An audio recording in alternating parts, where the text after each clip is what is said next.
What is up, guys? Zach Ginn here. Rick Ginn here. And in today's video, we're going to be talking about the biggest opportunity in wholesaling real estate in 13, 14 years. And the entire real estate wholesaling game is changing. And we are here to break down exactly how to take advantage of this opportunity.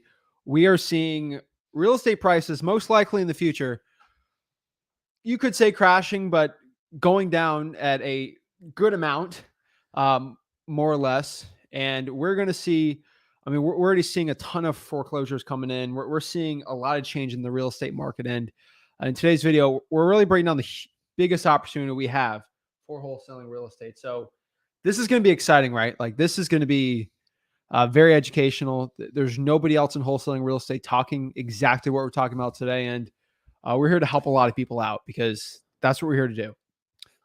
So the opinions I'm going to share today, there are opinions. You can take what you want. There's 25 years experience here. I just want you to understand this. I'm giving you the honest truth. I don't have a coaching course to sell you. I'm not going to steer you towards, hey, if you go this way, it'll fix all your problems. I'm just going to tell you the truth. And at the end, you can make a decision what you want to do. For the record, you guys know we don't charge anybody for anything. It's just, we're not going to change how we do it. It's how we do it. It works well. And I'm here to dispel the coaching myth of 20 years that's been done the exact same way in wholesaling. Now, moving forward with all the data coming out with the economy, it's critical you understand what's going on. I'm here to tell you, it's an incredible time to be in wholesaling.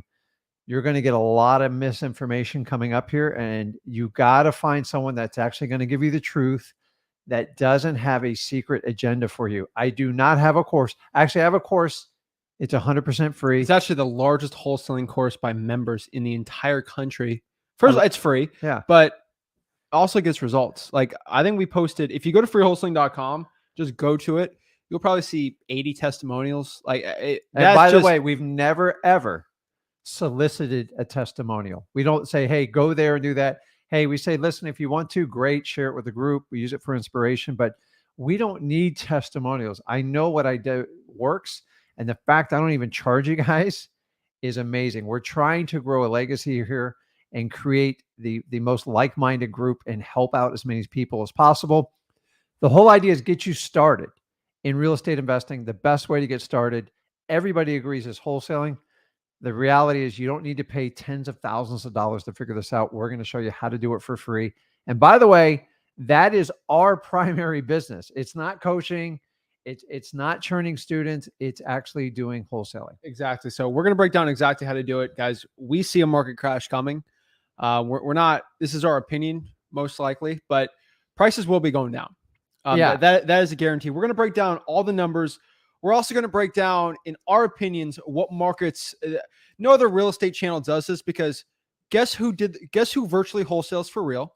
You and me. Mm-hmm. I've done my own independent research for my own company, which I'm going to give for you guys absolutely for free today, of which markets are most likely going to crash the worst and which ones are probably going to do pretty decent. I'm here to share it.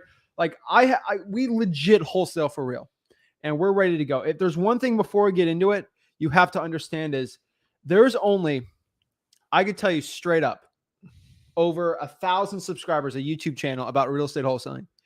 I can only name two, and that is generous. Two people in real estate wholesaling that has made over $1 million from 2006 to 2010 in real estate wholesaling. There's only two.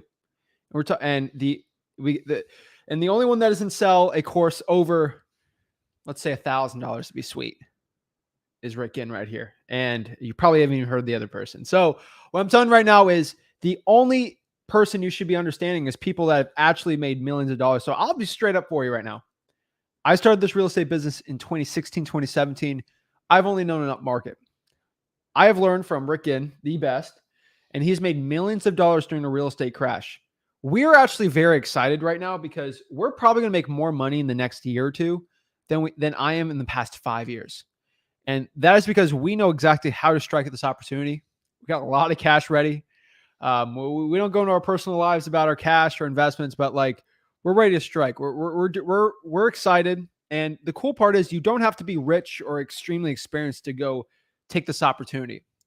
I would say very nice. I'm gonna say this nicely, only because we're starting to get 8,000 people a week joining the freewholesaling.com. We're starting to get some influence in the community.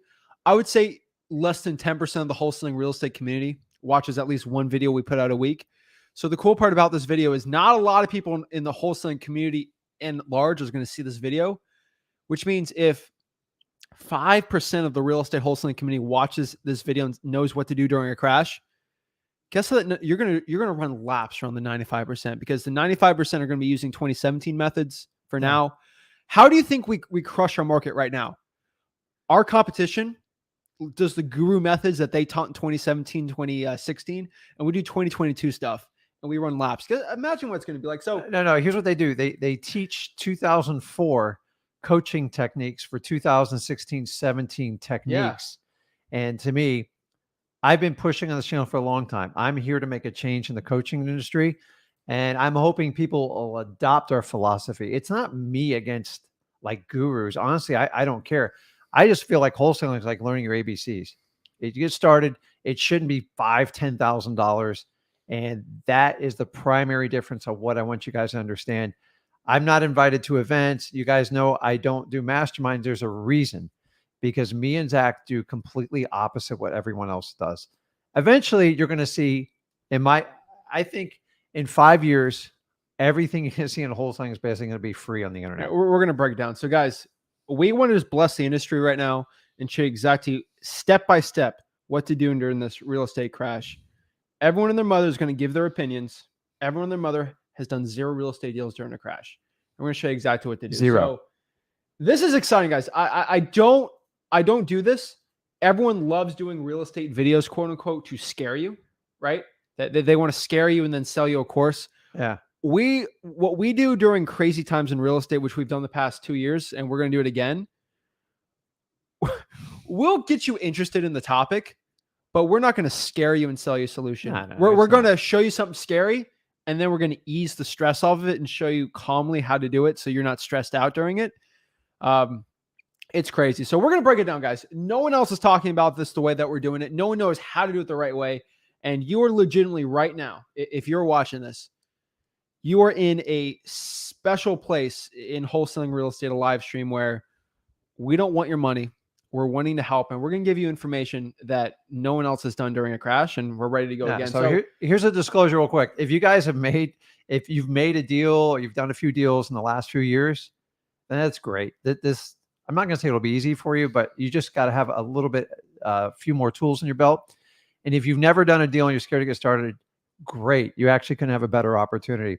See, in wholesaling, it doesn't matter if properties go up or down. Speculators freak out and they panic. So anyone who tries to fear monger you into a product or a solution or anything like that, understand the agenda up front. And that's what you guys have to understand. It's wholesaling works in up or down markets. So these massive fear videos have one purpose.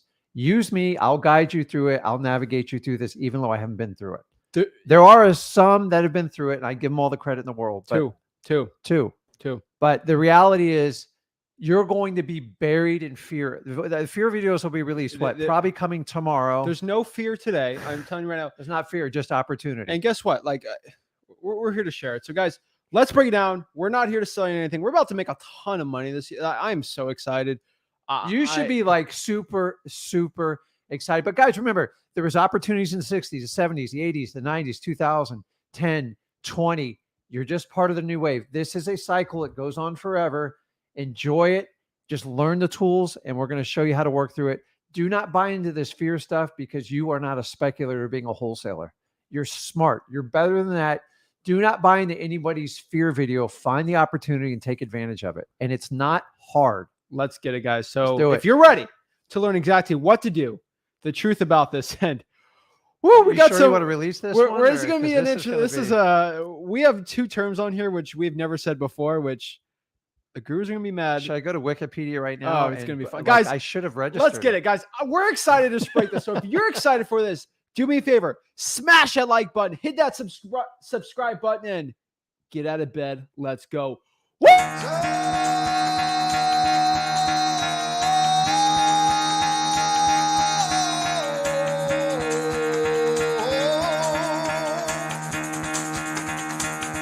fuck out of bed, bitch. Go.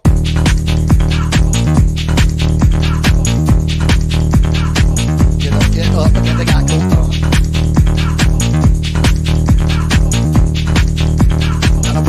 Time to wake up, bitch. Get up. Get up. Get up.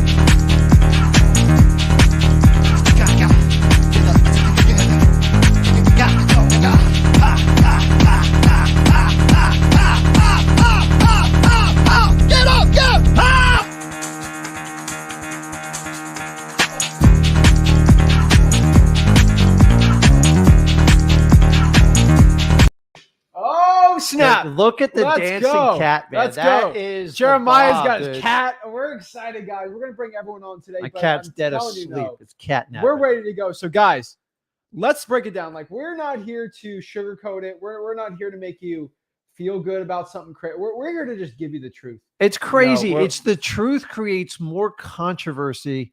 Doesn't even matter if it's wholesaling. It's like so many people don't want you to know the truth of what's going on. I just want to help out as many people as possible. I'm not here to make anybody else happy, except somebody wants to get excited and learn about wholesaling. The rest of the opinions, I don't care. And let's break it down. So, guys, it is one last thing. This is 2022, and we're still the only people that give everything for free. It's crazy. No $15,000 mentorship mastermind thing. Literally, we're the only ones in 2022. This business is what I'm telling you right now. We have the lessons, guys. This is a book from the 70s about real estate investing, wholesaling, subject to creative finance. This has been done since the I thought 70s. it was all invented in like The 2013 and 14. This business has been done since the 40s, the 30s, the 20s, and the only people that give it all for free are us. It is ridiculous. So we're ready. We're ready to go. This is the biggest wealth transfer in the history of real estate wholesaling in this industry, and you're ready to seize it. So we're ready to go. I don't care if you're 80 years old watching this. I don't care if you're 15 years old. This is the biggest opportunity. So let's show you exactly what's going on. Wholesaling real estate. No pitching at the end of this. We're just going to share exactly how to get it going. So without further ado, let's break down the biggest opportunity ever in real estate wholesaling. So let's break down exactly what's going on. So you can help me out with this, but basically what's going on is there are higher interest rates right now in wholesaling real estate, and they are slowing down the economy, quote unquote, on purpose to a point. And no, we're not going to break down economic analysis if this is good or bad. We only take what's happening and we know what to do with it. Like political wise, I don't care who's the president for my business. It doesn't have an insane difference. A lot of people will fight me on that, but it really doesn't. We just, hey, who's the president? What are they doing? How can we switch up and affect it, right? The Federal Reserve's the president right now. It can be anything. But I'm telling you right now, we're having higher interest rates, which are basically slowing down the economy on purpose because inflation's pretty high. Newest inflation numbers are 8.5% year over year. This most likely going to lead to more rate hikes. Now, we're not a lawyer. So me and Rick Ginn, we are not lawyers, CPAs, financial advisors. Speak to all those people to get legal, professional financial advice. The target's trying to get that down to 2%. We got a long way to go, guys. A long way to go. It just went off by like 0.2 or 8.2 or 8.3.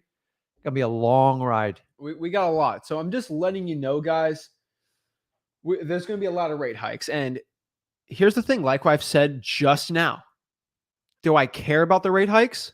It won't, like, I have to just roll with those punches.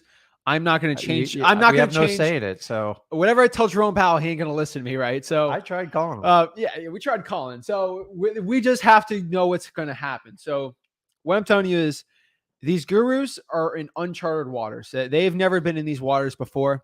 We have. We know exactly what to do. Here's the big problem. These gurus are giving terrible advice about what's going on, their opinions, what to do. Not every guru, but for the most part, there's a lot of them. people out there with very little experience. They flipped a few deals and they're trying to make the gurus that have not been coaching. in uncharted waters are giving terrible advice right now. I don't want to repeat it because only a few have already, and you can pretty much figure out which who I'm talking to. So I'm not going to. They've been playing in the shallow end, and they're getting ready to be. And the tide's coming out, and they ain't got their pants on. So that's all I can tell you right now. So this is again the biggest opportunity ever in wholesaling real estate. So either two things are going to happen with this. What's going to happen? Okay, either the biggest opportunity is going to go for the people that know what to do, this is also going to be the scariest nightmare for the people that don't know what's going on and people that are running around because they're going to be off. taught, like they go to these, I call them like pump fest. And don't get me wrong, I've gone to a few of them, but it's a complete pitch fest. And this is how I did it. What they're not telling you, it's what they did 4 and 5 years ago, when a lot of things weren't predominant. Cold calling wasn't a big thing, SMS, RVM. And well, you guys kind of know where we are now on that. It's so saturated. What they won't tell you is it doesn't really work. There used to be 20, 30,000 pieces of data. If you take that advice, I almost guarantee you'll go broke. I literally will guarantee you go broke. I would never, ever do this business this way, because the reality is they'll show you a $40,000 deal, but then they'll tell you they had 30 or 40 cold callers. Guys, that is a losing deal right there. It costs you more to process that data than to do that. Yeah, and then and then I'm not going to break it down, but like if you have to buy I'm not going to break it down. But what I'm going to tell you is let's break this down. First of all, what's the difference between Rick and these gurus? And just so you understand where we're coming from, where we go in our heart, and like how we explain this in our experience in the past. You explain it. You started in what, 2003? You have made millions during the 2008 wholesaling real estate crash because of a lot of strategies. Wholesaling real estate, creative finance, and more. One huge thing I know you did was that no one else did in your market that you figured out. You're teaching people, but no one wanted to follow you.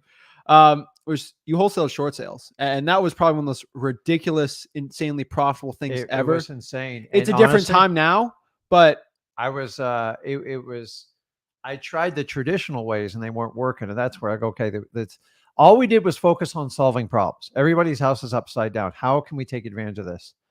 I got so good at doing it. I must have got reported between title companies, realtors. I had lots of people looking into me like, what is he doing? Yeah. And in the end, they're like, all they could say is, we're watching you. And like, I did it by the book. I did what we allowed to, and we just took advantage of the opportunity. I promise you guys, there is going to be amazing opportunities coming up in the near future here.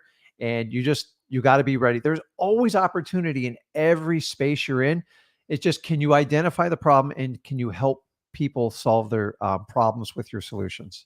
exactly. So let's kind of break this down. So, I mean, most wholesalers failed during it while you thrived, right? And 90% of gurus that started post 2016, including me, they only know one way of wholesaling, right? And that is just going after a property, more or less, selling it to an easy cash buyer, and then doing traditional real estate methods. And we've done, I mean, during a crash, you have to do the unordinary methods, right? And we're going to break down exactly, but like, I just want you to understand the difference between Rick and these guys. When someone says, "Oh, he's just like me," or Rick's just like, so back in, so I started in 03. The real crash started like 07, but 08's when it hit. And from 08 to 2011, every guru that I followed and did, they were all gone. Like they're all retired doing other things. And here's the same story. I decided to sell this program. I decided to sell coins. I decided to, do a joint venture. I don't get it. Like I've loved real estate, like since the day I started, especially wholesaling. I've been in this 20 years. The only reason you leave is because you can't figure out how to make it work, or you can't sell your programs anymore. So we did a big reset. So keep your eyes going forward from 2022 to maybe 2025. I think we are going to see the great reset again. So I'm just here to kind of tell you, you want someone who's going to be in the business long term. Dude, I'm going to tell you, this is going to be a controversial statement. Like you can cut the camera off if you want, Zach. Anybody from 2012 to now could have easily made money in any type of real estate venture. Like it wasn't hard to do. I agree. More and more people got into it, and we've created this insane like tenacity. Like it's so easy to flip properties. You guys know some of the challenges. So we're going to talk about the opportunities coming up. The main thing is you have to stick through the business. So make sure whoever you work with is time tested and has been through the fight. 2013 on, it's been a cake ride. It's been the easiest market I have ever seen in my career. And I got concerned in 2014 and 15, the way this whole industry was going down. And that's why I'm here to you today. In the last few years, we've gone a completely different route to help out as many people possible and not teach antiquated coaching methods from 20 years ago. Exactly. So we're here to break it down. So just letting you guys know. So let's kind of break this down too. Like, these gurus only know one market. They don't wholesale anymore. They literally spend 7+. We're breaking this down because I want you guys to get the right information. You're going to have so much information thrown at you. I want you to understand the stuff that no one tells you. You are taking what, the red pill or the blue pill? Which one's the one that shows you the light? I forget. I think that's it's the Matrix, right? Yeah, the truth pill. You're taking the truth pill watching this. Like, it ain't the so the red. Someone said red pill's the truth one. So Okay. we're going. So I would tell you right now. Someone just says blue pill on here, so I don't know which one's I know. real, but Someone the give truth us the one. We're data gonna tell you on the truth. So what I'm telling you right now is these gurus, they don't wholesale anymore. Just so you understand this, okay? They spend 7 hours a day on Zoom calls with students, and they're selling. They don't wholesale anymore. The only sales people they run, the only staff they have, are people that run the coaching discovery calls to sell you. And by the way, that little technique came out in 2014. Yeah. And it's taught in every coaching group, everything you do, it's all taught. Hey, you got to get them on a call. You got to walk them into it. You got to offer them financing, and then you got to beat them up until they take it. I commend, I'm going to give a little bit of credit here where it's not due. Any coaching program that avoids a sales staff, I'm going to give you credit. Because if your product's really good, you shouldn't have a guy getting 20, 25% commissions to try to sell your program. So just letting you guys know, just so you understand where we're coming from here, of why we're telling you not to listen, because I've seen so many people listen to a guru's advice and they don't know wholesaling, and then they fail and they blame wholesaling and they don't get the right information. That's correct. Nobody has taught about free lists. Nobody, I'll say this on record, has constantly talked about government lists except for us. Nobody. Yeah. And government lists have been done for 40, 50 years. And people are getting their first deal from government lists from us, code violation deals that no one talks about except for us. And guess how we figure out code violations? Like, you're a big direct mail, just from the books I read in your library when I was like starting out, right? Like stuff from like the 80s, you know, and guys, a lot of old school stuff is really going to work going forward. The kids, I would say there's at least 100 people that have done a deal from a code violation watching this right now. Yeah. Out of thousands of people watching this video. Those people would have never gotten a deal if it wasn't for us, because the gurus would have never mentioned, because they can't sell you. So this is why I'm passionate about it. And the last thing I tell you, and then we're going to get into the good stuff, but these coaches make their money flipping students. So their info is never in your best interest. There's always a hidden agenda to sell you on something. I know there's so many, like, the reason why we're giving this video out right now, there's so many. Pull up mail in, so I'll do it in 2 seconds. Second to the bottom. Up one. What are you talking about? Down one. Down one. Right there. It's ARV. Right there. ARV? No, below it. Right there. You just keep scrolling over it. Malin says, what do you want to separate service? Not think it's a bad thing. I'm just curious. Well, first of all, I don't want to interrupt too much on this, but like, what separates me from a student, from gurus? Because I'm not trying to steal 7,000, make you do a loan, and then lose all your money. Guys, if you have to even ask that question, it's a program. That is a business that honestly has nothing to do with real estate investing. It is a cash flow business. We're just not here to sell you that. We're here to give it for free. We're here to give everyone. So I'm telling you right now, just understand, when someone gives you information, you need to understand why they're giving this information. There's so many single mothers, single fathers, people with kids that are relying on wholesaling right now. I think of someone like Corey that has to take care of his family and is wholesaling, right? Yeah. Should I just try to, not give him the best info, or am I giving him information because I'm trying to sell him on a course? There's so many lives. There's such a huge opportunity. I need to help the people out. And a famous guru went on record recently, said his students have the reality is it's a 90% failure rate. I think it's closer to 95.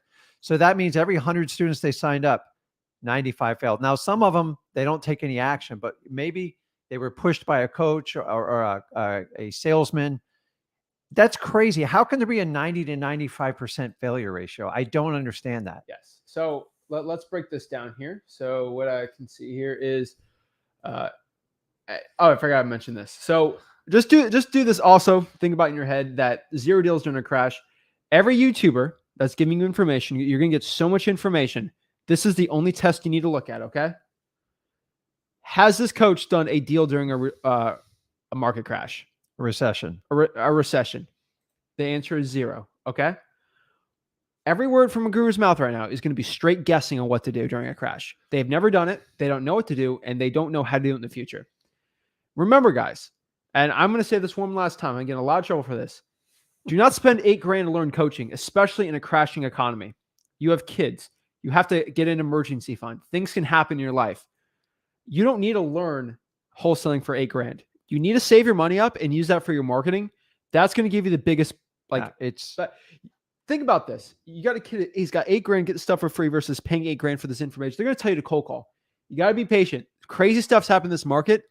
You don't have your entire 401k being wiped out. I'm not saying it's going to happen, but it could. You never know. And then you're stuck and you can't pay the bills because you spent $8,000. There's so many people who over leverage themselves to buy a guru coaching program. 90% of them fail, guys. 90%.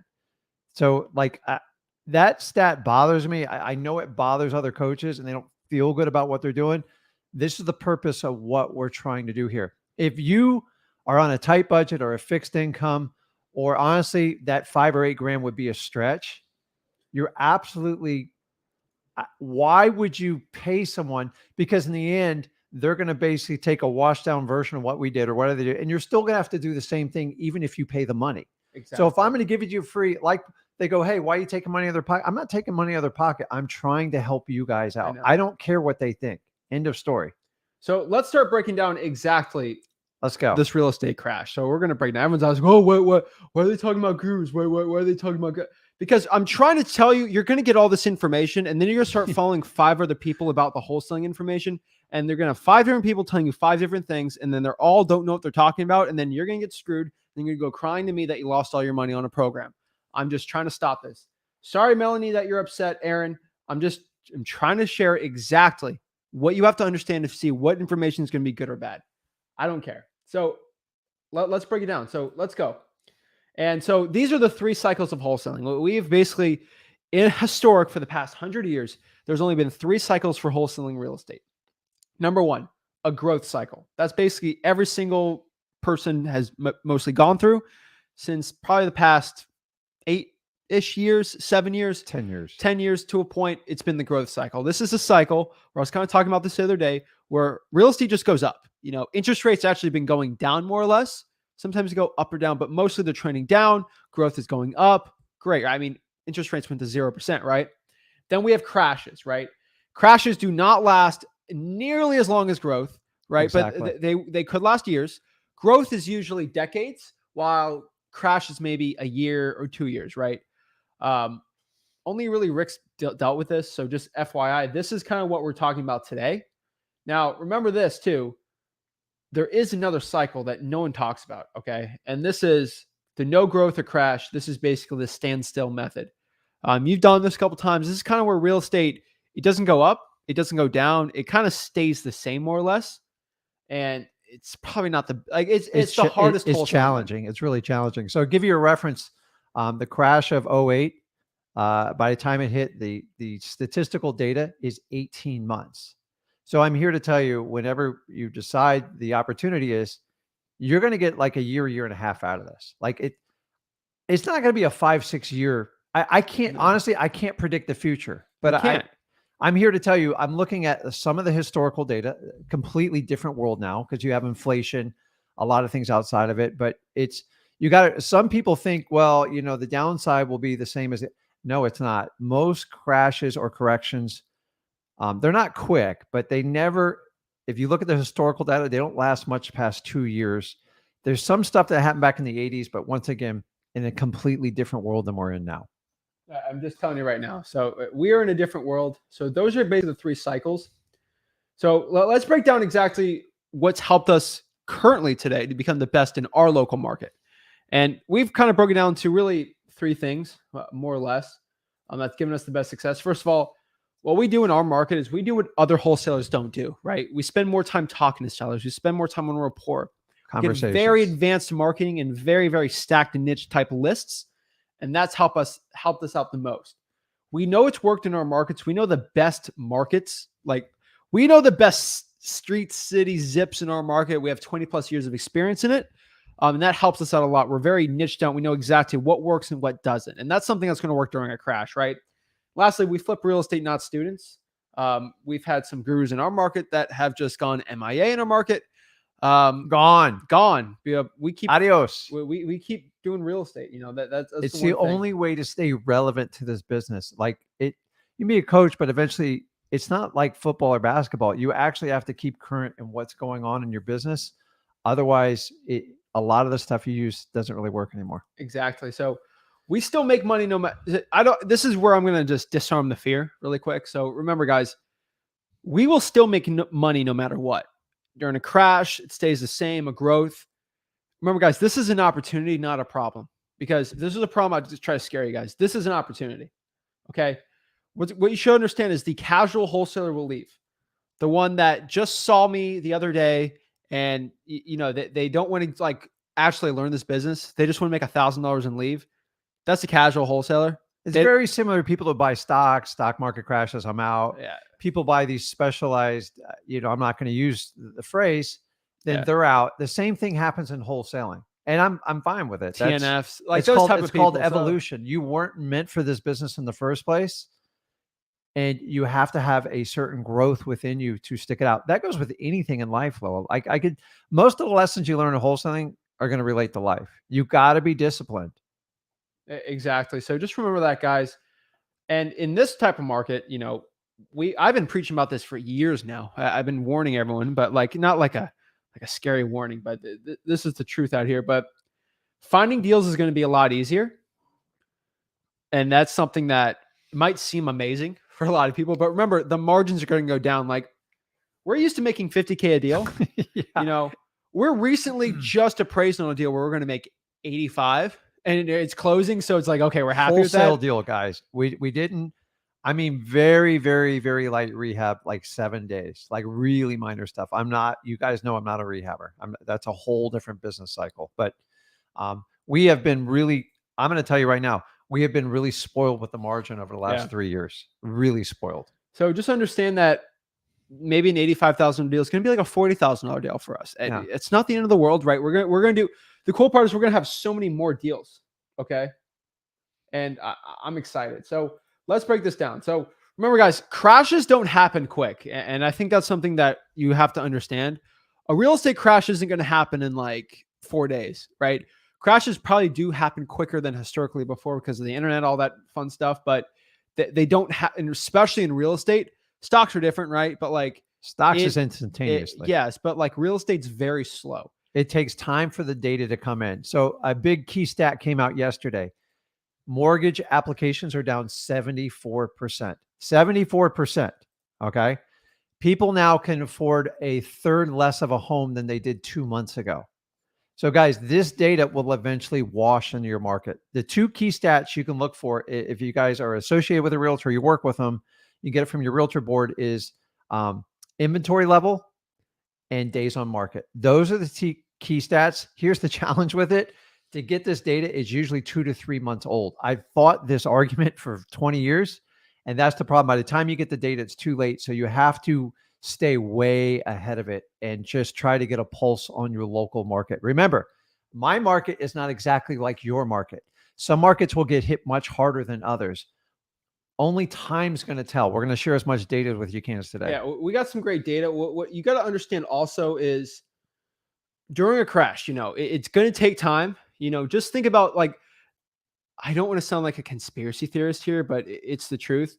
The media runs a lot of how real estate prices go to a point. So think of the average seller. They don't understand real estate market. Like they're not in it every day. Like, do you think I understand the intricacies of, the wheat prices, right? Like I see an article, wheat's going up. Wheat's like the only reason I know about the price of lumber is because I'll see an article from the media, right? Like I'm not talking to my lumber boys out in Oregon.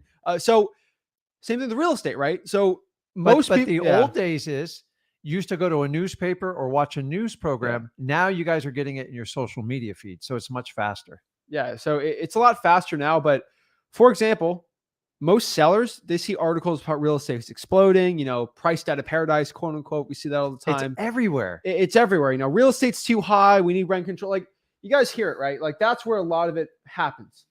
So just understand, though, that most sellers, and they don't realize the market goes down unless Zillow tells them, or they get media saying, oh my gosh, real estate's crashing. And you'll see it, first of all. The warning signs are always out there on newspapers when they talk about how easy it is to flip houses. Same thing happened in 2006. People were more of those articles were coming out. You can see the correlation. And it's, guys, history repeats itself. Not exactly, but it's quite the comedian. So what we've understand is right now, most sellers, while real estate's crashing, I'm not saying it's currently crashing, but it is definitely going down. Inventory is might slightly rise a little, but it's going to go up. But how real estate works is the larger margin, like the larger real estate's going to get hit first. So it's kind of like a domino, but a very slow domino. 2 million, 3 million, 4 million, 10 million. Those are going to hit hardest the most. And then eventually the 750K all the way down. Honestly, anything under 250,000 is going to be pretty fine, because think about this for a second.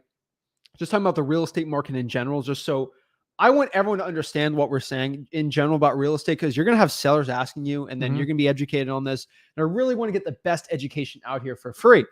So what I tell you is, think about, I'm John and Sally, right? One's an engineer, one's a school teacher, right? And they have to move from, the DMV area, which is really expensive in Washington, D.C., to Dallas, Texas, which is considerably cheaper, right? Mm-hmm. And they're moving because Washington, D.C. is too expensive, right? And they got a new job. For them, moving from Washington, no, let's do this, for example. People moving from Los Angeles to Mobile, Alabama, because it's cheaper and they get the same job. Mm-hmm. Do you think they care about a $500,000 house in Los Angeles to Mobile? Like, they're living like kings out there, right? And they don't really care if the price of real estate is more expensive in Mobile, that's crashed or whatever. They don't care because the cost of living. So understand that people still have to move. So they might go from a 500K house to a 250. They still want the cheaper housing. So this happens a lot in Florida because everyone moves to Florida. Mm-hmm. So like what's been happening is the New Yorkers and the Californians, they've just been overpaying because it's so much cheaper compared to where they're from, that this is probably going to happen more. So cheaper housing is still going to be very attractive, especially for rentals. Rental prices probably will be going down a little. So nothing crazy. Here's the two vulnerable areas I see. Obviously, high-end luxury. It's going to take somewhat of a beating. There's no way right around now. it. Okay. And number two, what's really changed in the last 3 to 4 years in wholesaling and real estate investing in general? This thing called Airbnb. Now, listen, I like Airbnb. It's got some pitfalls, but here's my problem with Airbnb. If you have a unique property, it's near the water, it's near a downtown area, and like it's attractive, it's cute, you probably do very well. People have turned regular houses into Airbnbs, and honestly, it's going to ruin it for everyone. Now they're licensing in Atlanta. Yeah. I'm just telling you, those houses, they're going to get crushed because people are not looking to like vacation in like, I don't know, like, Homestead, Florida. Like, it's not as attractive. I know it's closer to the Keys and it's 20 minutes from the beach, but those things have been renting like crazy. Those are not going to get nearly the returns. And those people paid a lot for those properties because they were getting higher returns. Those returns will be diminished. So I would watch for any Airbnbs, high-end luxury, which I want you to all avoid because it's a high-risk game. Yeah. And unless you're prepared for it and you got the capital, it's not somewhere you want to start. Exactly. So just understand, guys, most delusional sellers, that's the nicest way I can call them. They're sellers who think their house is worth $1 billion, right? Like it's the Taj Mahal. Tell them what the salespeople said today. Our salespeople for wholesaling. We got calls coming in. They go, everybody wants to take our offer now. Yeah, but here's the thing. This is kind of what we do on the top, right? Yeah. Most sellers try to pull a fast one. They think, they're smart. They're very interest rate, smart. the stock market's crashing. You know what? This wholesaler guy, he's probably just going to, people do this cars, right? A lot of people are actually trying to sell their used cars now. Because for example, let me give a fun example. A lot of people, which we've talked to people like this, they see the stock market crashes, right? And all this stuff crashes, and they just bought they went to a car dealership, and car dealership offered them $10,000 for their car, right? And that was like 2 months ago, right? During the height, right? And then they come back like, you know what? The stocks are crashing. You know what? He offered me 10 grand 2 months ago. Yeah. I'm going to pull a fast one. I know car prices are going to go down and this guy's going to be a sucker. And you go back to the car place and like 10 grand, I'll sell it now. And then the car guy's like, no, That was like, yesterday's price. That was yesterday's price. And this is the same thing that's going to happen in real estate. We have a lot of our sellers, quote unquote, on the fence. And they're coming back like, we'll take your offer now, Zach. And I'm like, oh, yeah, I'm going to buy at the same price, right? Like, yeah, interest rates are still 3%. No, guys, they're going to be, a lot of sellers are going to try to pull a quote unquote, what I call a fast one. We're getting guys, the amount of calls we've been getting from sellers lately, like just out of nowhere. So we're in the reactionary phase. So just understand that. And okay, I'll sell you my house for just below retail. Yeah. And like we're going to walk you through the whole thing. We're going to teach you the strategies that work because it is going to take time for these sellers to accept the truth. Who's going to feed them the truth? It's not you. It's not us. It's got to be the media. It's the media. Unfortunately, you have to wait till they get the bad news. And what's going to happen? And you're like, real estate's crashing. We have to help the people out.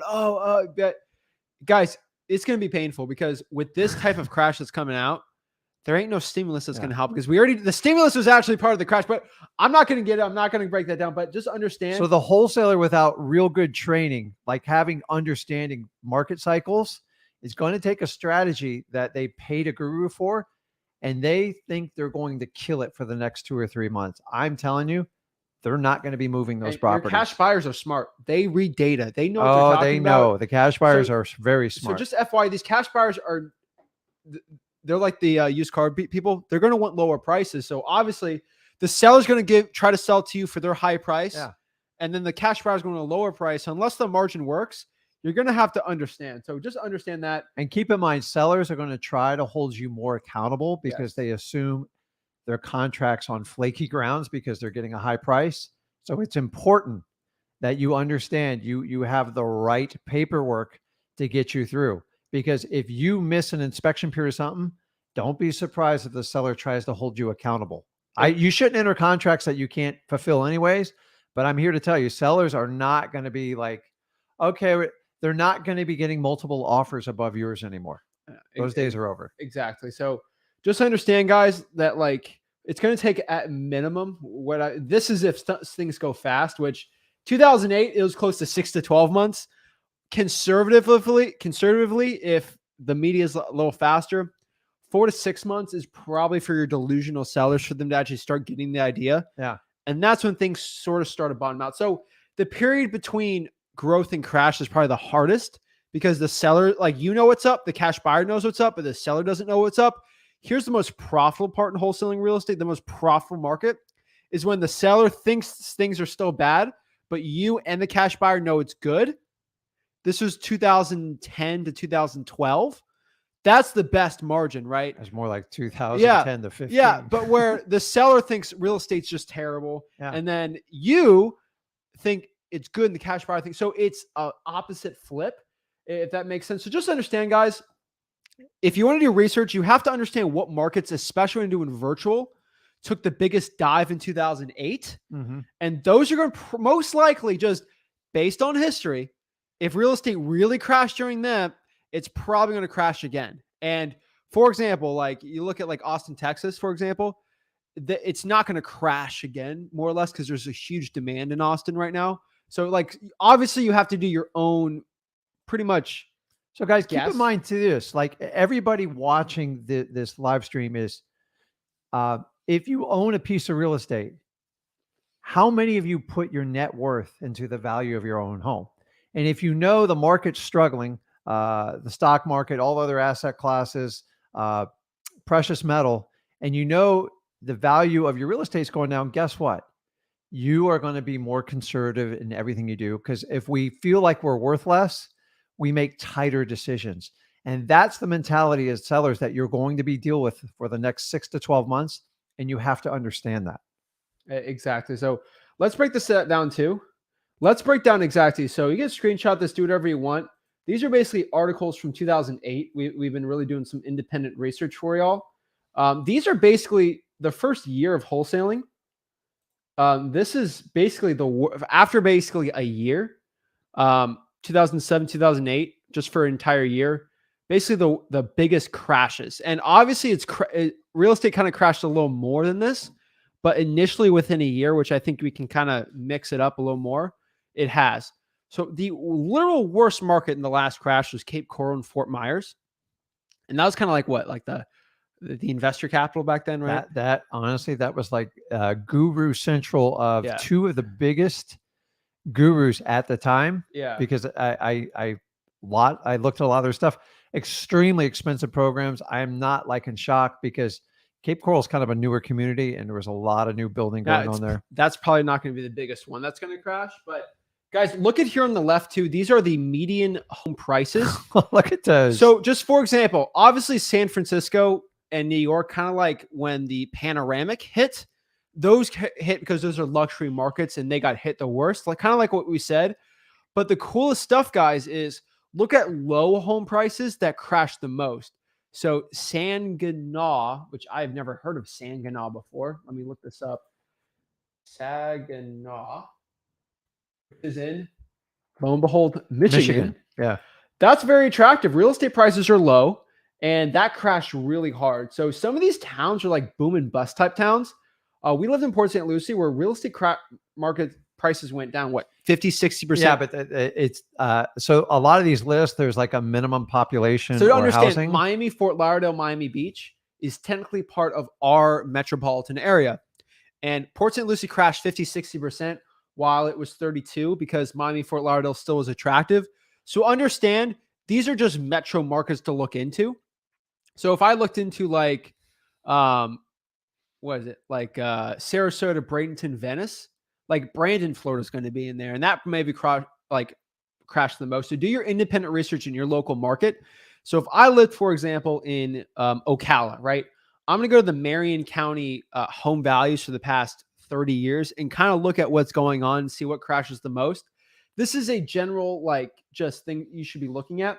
So something's very attractive is we saw Riverside and San Bernardino crash 40%, while where's LA on here? LA crashed 31%, which is very fascinating because Riverside's a cheaper market in SoCal. So just keep that in mind. Vegas was nuts. Vegas was people were flipping in Vegas like crazy. I mean, it was everybody tried to sell me everything in Vegas. But guys, we're not showing this to create fear. That it's actually the opposite. I'm telling you, it's kind of random how some of these price drops. Like, it's really random. A lot of people go, well, I can correlate the cash sales. I'm telling you, it's not going to work because I tried doing it back then. And I never, my wildest dream, thought Port St. Lucie would go back 60%. I owned a lot of real estate. And that's how I got really good at wholesaling because I had this dream to own like 25 houses, like free and clear. And that one got wrecked. So the thing is, you just want to prepare for it. I don't see those kind of numbers happening because this is an FYI. I don't see those numbers happening, but I do see something where the worst markets here might probably be the worst markets. They're all like now. I'm predicting 10, 15% minimum. No, it's technically that's still a crash with the inflation that's going on now. Just understand, guys, this is one last thing you have to understand, that history doesn't repeat itself, but it does to a point. If inflation's 10%, okay, very conservative, 10%, and prices go down 20%, that's a net 30% crash. Don't you agree? Yeah, because the previous crash, we didn't deal with. We didn't have we had zero inflation, but real estate went down 30%. We had a mortgage bubble going on. That's the same exact thing. So inflation. So if inflation's 10% and real estate goes down, more, look at stocks, right? Let's say look at a stock like whatever. I'm not going to mention a name because I don't want the keywords going off. But like if a stock's down 30%, inflation's 10%. That's a 40% drop net on spending power. So just understand that, like, the way the government's trying to make you feel good, like that's how it works. So those are the numbers. So we're going to break down exactly something else that we wanted to talk about. And this is fun. Do that. And then we want to help some people out. We're going to help some people out. Guys, we're also holding on. We'll get to you. We're also doing one-on-one coaching calls today to answer your questions on what's going on. So we'll do this really quick. So now we got something, another big term that's going on is we got Coachflation. And Coachflation's going on. So just understand, these coaches, their egos are inflating. There's getting too many coaches in this industry. So just understand that, like, crazy Listen, stuff's happening. I'm all about like free enterprise stuff like that. The reality is there's so many coaches now.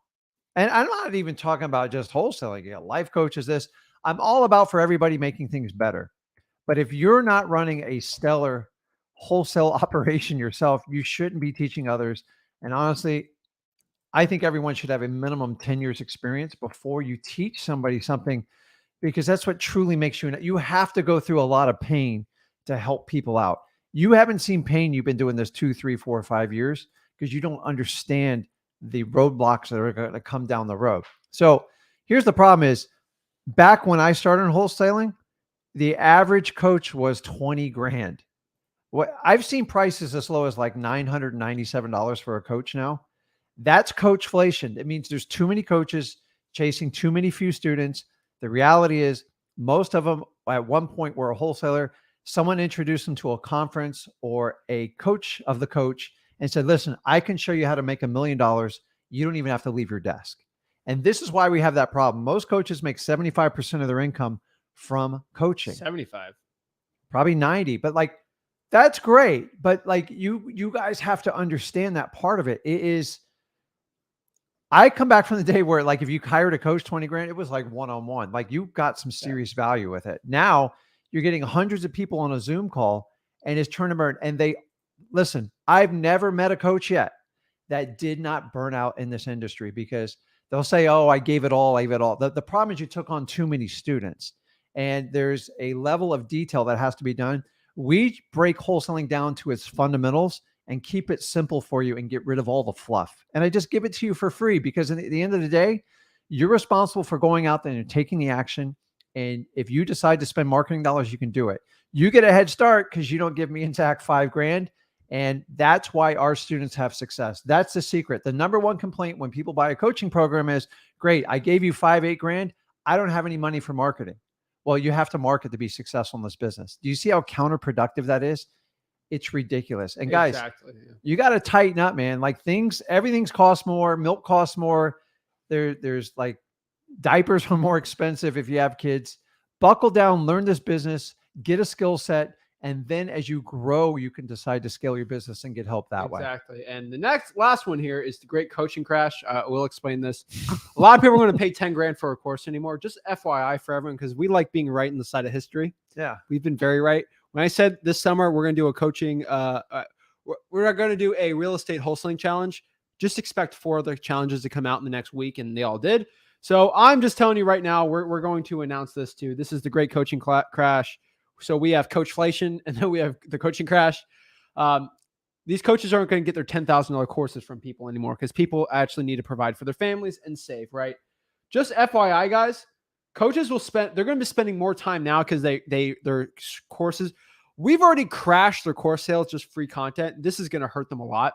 But I don't want to hurt them. I just want them to change. They're going to do a simple wholesaling course and make it free. And then when someone gets a bunch of deals under their belt and some time, if you want to figure out and you want to scale and you want to spend all your time in this business, go for it. But the reason we get in this business so we can live the lifestyle we want. Exactly. And working 50, 60 hours a week, you're just trading your time for dollars. Exactly. So the coaches, they're going to spend more time pushing content, quote unquote, for a sale. They're going to push a sales funnel to you guys, just FYI. A lot more free stuff. A lot more free stuff. But remember, they're going to not give you the info. Let me give you one example. I know people hate the coach thing, but like, I want to warn people. There's one guy out there. He has a free wholesaling course, right? This is one fun. Guy. I know. I'm doing one guy. He has a free wholesaling course. Everyone in the comments knows who I'm talking about. They get a decent amount of people in there. They teach you marketing, right? And then they have a module. And they'll teach you a little bit of cash buyers, right? They'll say, go to Facebook and just find a cash buyer. Then there's an acquisitions module. Guess what happens when you click the acquisitions module? Because you're like, you're okay, blocked. No, I know how to do marketing. I know how to do cash buyers. Now I know I have to do acquisitions. You click it, it says, hey guys, that is an exclusive mentorship part. You have to pay 5 grand to go learn it, or 10 grand or 15 grand. And then boom, you're stuck. And it's a revolving door, guys. So just understand, it drives me crazy that this happens, but just FYI, everything, you're going to be funneled. You're going to be treated like cattle, and You know what happens? They're treating you like book a call with me. No, I don't want to call you. What's the cost of your program and what value do you provide and how many students you have? Great. And then if you want to make an edge, the problem is a lot of you guys, people are signing up for these programs. They have no idea what they're getting into. How many people are being coached? What's the refund policy? How long does the course last? Is it one-on-one? Is there a group there? And I just wish there was more disclosure in the business, I'll say something because nice. you can't compare apples to apples with the programs. I'll say something nice. There's this one guy. He does a course. Okay. I don't think I showed you this, but this is cool. I'll show you after.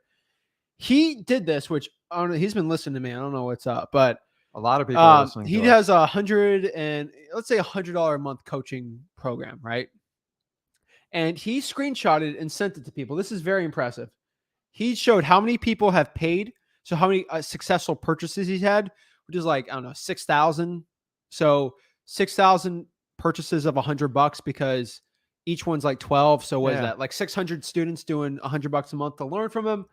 I'm not happy about that, but whatever, right? He actually screenshotted his dispute rate. How many people actually refunded it and wanted a refund? See, that was very, I was like, you know what? It's called transparency. Like, good it for doesn't you. exist in this business. Good for you. But like, still, that's in the right direction. I don't like it, but I have to at least say something nice. They're in the right direction. I'll show you the screenshot. It's actually my hats off to that guru. Just don't pay for his thing. Now, remember, the last one is, people are going to give you a problem and create a problem and try to sell you a solution. If you have to pay for a solution to a problem in wholesaling, it ain't the problem you think it is. Now you got a new problem. So I can't. There's this constant thing is, and they teach us in the marketing world, find a problem and create the solution. But what happens is marketers to go, let's create the problem and then I'll give you the solution. It's a win. It's like creating a hurricane and selling like plywood to cover people's windows. If Home Depot had the ability to create a hurricane, they would schedule it perfectly. Wood. A guru will go to you. Well, they'll give you wood. Okay. So a guru will give you a baseball bat and break your knees and then say, hey, I'm a knee doctor. Let me help you out. And that's what they'll do. That's unfortunately the truth. So let's break down this too. So just understand the great coaching crash is happening. So let's break down what you need to do.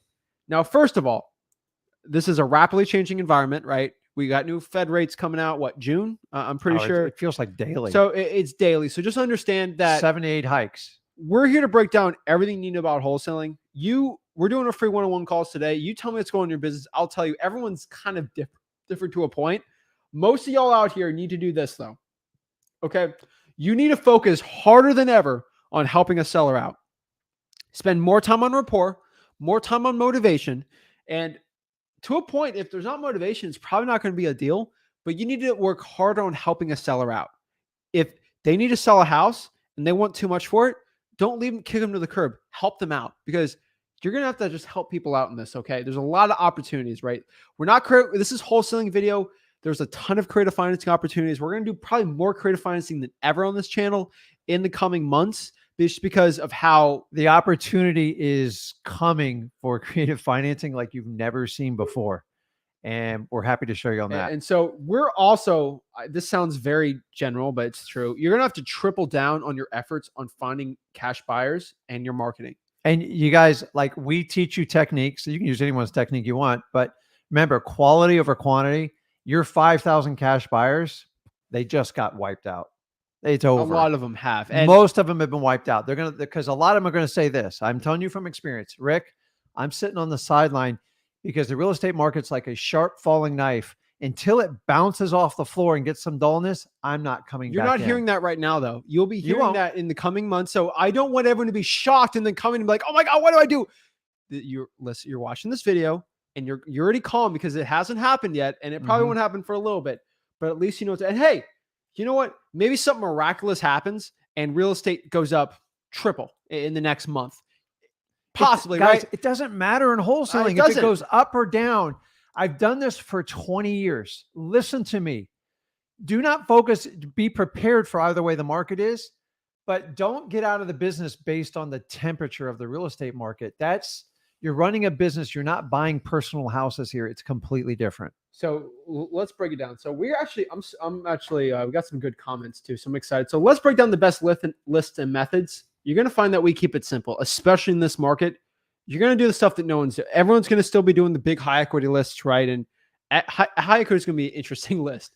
I think equity is going to be reversing for a lot of people, but government lists are going to be the key right now, because let me know if I'm wrong. Do people still die during a crash? I'm being blunt. Do people still pass away? Do people still get arrested? Nothing changes. People Actually, still get, it gets worse. So people still get arrested. People still lose their jobs. People still move to places, like the properties still go on fire, right? Like, and here's the best part about real estate wholesaling. You have to understand. I'm going to break this down really quick. This is probably the biggest driver of real estate deals for us lately, and it will be for the crash. Bad tenants, right? Oh Bad tenants create so many real estate deals. Airbnb's added a new level to that. Yes, but like just bad tenants in general. Yes. Guys, those are going to be something you're going to be going after too. So we don't have it on that list, but it technically will be with code violations and other factors. So just understand that too, that it's going to be a big one. And understand this, guys, in the last 3 years, the United States has broken every record on refinancing properties. Oh. You know how that works? They get a low rate, they pull the cash out, they go buy a boat, they go get an RV, or they buy even a second home. Guess what? The bills go up. That's not as fun anymore. I want to get rid of it. Oh my gosh, there's not much money left into it. Wait till investor and sell. Guys, the refinance rate in the last 3 years has been astronomical. I mean, in the $1 trillion numbers. And I'm here to tell you that is going to affect a lot of people, because they still have to, when you refinance it, your payments only go up. So if there's a loss of job or anything like that, it's going to have a big effect. Okay, so just understand that, guys. Facebook cash buyers and for rents are going to be probably the best free way to do it. We still like listaria.com PropStream, but like just FY, like we're not here to tell you, especially when you can't afford it, don't do it. Don't go to we're going after PropStream because the pre-foreclosures and a lot of great lists we still pull on there. It's efficient and it's cheap, but honestly, you don't have to. You don't have to. You don't have to have it. You're going to see more gurus pushing it, guys. You really don't push it. But if it works for you and it saves you time, go for it. It's actually relatively. It's to be the least amount of expense. And we're giving away two yearly things next month, so that's gonna be fun too, guys. For full disclosure, we pay for our own subscriptions. I don't get a break on it. All. We get offered to do it for free right now. Okay, so Facebook cash buyers and for rents gonna be the best. Everything's gonna be resetting.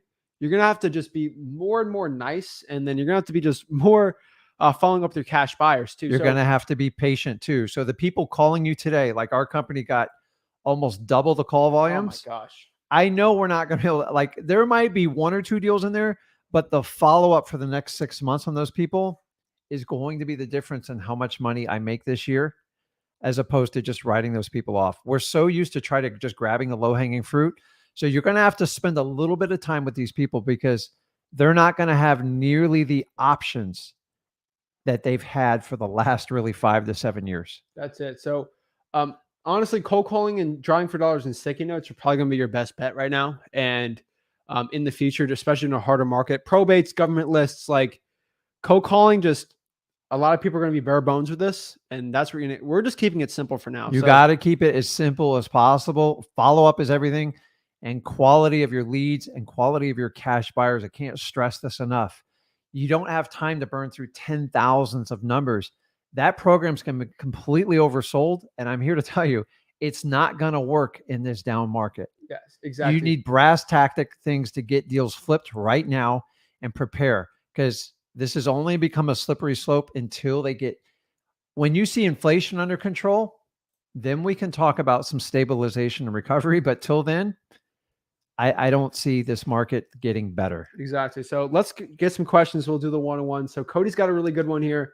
So if the market crashes, wouldn't there be less of a demand? So what makes cash buyers want the properties? That's how a crash happens, because demand's lowered and supply stays the same. Here's the thing about cash buyers. They have cash, and they went business doesn't stop, right? And cash buyers still buy. There's actually sales. You can look up the historical sales last 100 years for real estate. There's been sales every single day in real estate for every single day, right? So cash buyers, your answer to the question is they're looking for deals. They're looking for something like, okay, if I don't get a mortgage and I make this easy for you, can we sell it? You just got to get someone that is motivated enough. They want to sell their house and match up. I will tell you, the cash buyers will be more demanding from today for I don't know how long. And for those of us that's just been kind of mean to cash buyers, you got to fix it. You can't just run them over. You're going to have to call them. You're going to have to vet them and make sure You they're don't let real. them run you over though. But You don't let them run you over. But like when you decide to add 20 grand on the price, they're probably going to call you to the table on it. So for my customer service people, use those skills. That's going to help you out a lot. So next one is, a lot of coaches haven't even been wholesaling for more than one to 2 years. One thing I'll tell you is there's a couple coaches out here that here's one thing I figured out. There's a bunch of coaches that like, I started wholesaling last year and here's $5,000 for my coaching program. I'm like, it's ridiculous. Here's one thing I could tell you that is, I don't know why it's shocking. If you have to, if you buy a coaching program and they give you a digital picture of a monkey that goes with it, don't feel like that's going to help you learn wholesaling. You know what they're talking about? They sell, I'm not saying the keyword, but like there's little monkeys you can buy on the internet on a picture of them and they sell for hundreds of thousands. And people, the TF. Yes, the TFNs. Yeah. I'm telling you, if your program has a TFN in it, you're really not focused on wholesaling. They're focused on making money. No, because it's like, ooh, this is the sexiest thing I can sell. This is for wholesaling. We love Gary Vee. Yeah. We love him. He does that. We love him. Yeah, but he's not in the real estate. He's not in real estate. I'm talking about for wholesaling. Just run when you hear that. The only people that are doing stuff like that are the ones that haven't been wholesaling much and they don't do the business. So on our channel here, we only focus on what we're best at as real estate. I'm not going to give you advice on buying this and that. Because honestly, I'm a rookie just like the rest of you. And I've got pain in it. I understand real estate. And I don't understand all that. People blend all this digital stuff with real estate. I'm telling you here right now, if you're going to buy a piece of real estate, it still has to be recorded at the courthouse. I don't care what digital asset you buy. You still have to go through the traditional means. And it's going to take a long time before that ever changes because the government's never going to give up their fees. Exactly. Period. We're getting a lot of questions like that, like, what's the pass star method? How do I vet a cash buyer? Melanie, you got to go to freewholesaling.com. We can tell if someone who's brand new, just go to freewholesaling.com, help you out. A couple quick ones, then we're going to get into one-on-ones. We're going to go lightning round here. Hedge funds. Melanie's on fire today. She's great, but hedge funds are still going to buy. They're going to be shrinking it. I'm telling you, what's a hedge fund? People give a smart investor money, right? And then that hedge fund guy hedges his bets and buys things with it. Guess what happens when markets go down? Hey, Mr. Hedge Fund, I want my money back. They have less money, right? They pull out, they get scared because they think the hedge fund's going to lose value and they have less money to buy real estate. So guess what happens? They want better deals. So just understand that really quick with hedge funds. They're going to want better deals. Melanie, just give me a quick FYI. What makes me stand apart? If you have to ask that question, just understand. Look it up. Melanie, go to freewholesaling.com. Yeah. She's shocked. Look, one-on-one calls at no charge. How? Melanie, we're about to show you. We're about to show you. Go to Wholesaling House for Real, the largest wholesaling mastermind in the country. And then here's the last one. And then we'll get in the one-on-ones. But will double closing still be important? Oh, yeah. No, it's not going to change. They're still going to, unless some insane regulatory thing happens. Double closing might not be a thing in 20 years. But like for now, it is. So let's go into the one-on-one. Let's talk. Let's get let's talk to the people. So let's see what's going on. I gotta see the cat. All right, Jeremiah, hop back on when you're ready. Next here we got taking them in order here. Yeah, Sean, patient. Hey, how's it going? What's up, Sean? How you doing? Patient, man. Thank you. I'm doing good. Yeah, yeah. So, cards on the table. I am taking action. I've done a lot of research, and I am trying to avoid the analysis paralysis. So, I put in my 2 weeks. I have some leave on the books. I'm trying to get cooking before my paychecks run out. The question I have for you, well, I had two questions because one of them I want to be on topic for your show today. So my first question is more practical. I have been trying to cold call. I've done some driving for dollars. I got about like 20 addresses I looked at that might be a little rundown, maybe have some junk in the yard, stuff like that. It's been a little difficult to make contact. Like I've gone through all the numbers a couple times. I've only talked to like two or three people. And I was trying to figure out, like, is it worth it, or how much more worth it is it to get something like PropStream and then like some kind of dialer to go with it, to spend more time talking to people and less time looking up information and calling? Let me ask you this question real quick. Go What ahead. market are you in? I'm in San Diego, California. All right, you're in San Diego. So are you going to do virtual or are you going to do in San Diego? What's the plan? For now, I mean, it seems from what I've watched of your videos, it seems like a better idea to, do local stuff. Government list driving for dollars seems to be something I hear pretty consistently for you. But I mean, San Diego, like you said, like every place is different. I'm not sure what you recommend. I'm going to tell you, I think virtual is going to be your best bet in San Diego. San Diego's tough, man. It's a There's not a lot beautiful of place guys to doing live. it. Oh yeah. And what's your average price point around you? The places that I've been looking at, they're anywhere between, the lowest I've seen is like 5 something, and they go all the way up to like almost 8, like $6.99 and $7.99. I think you're answering your own question there.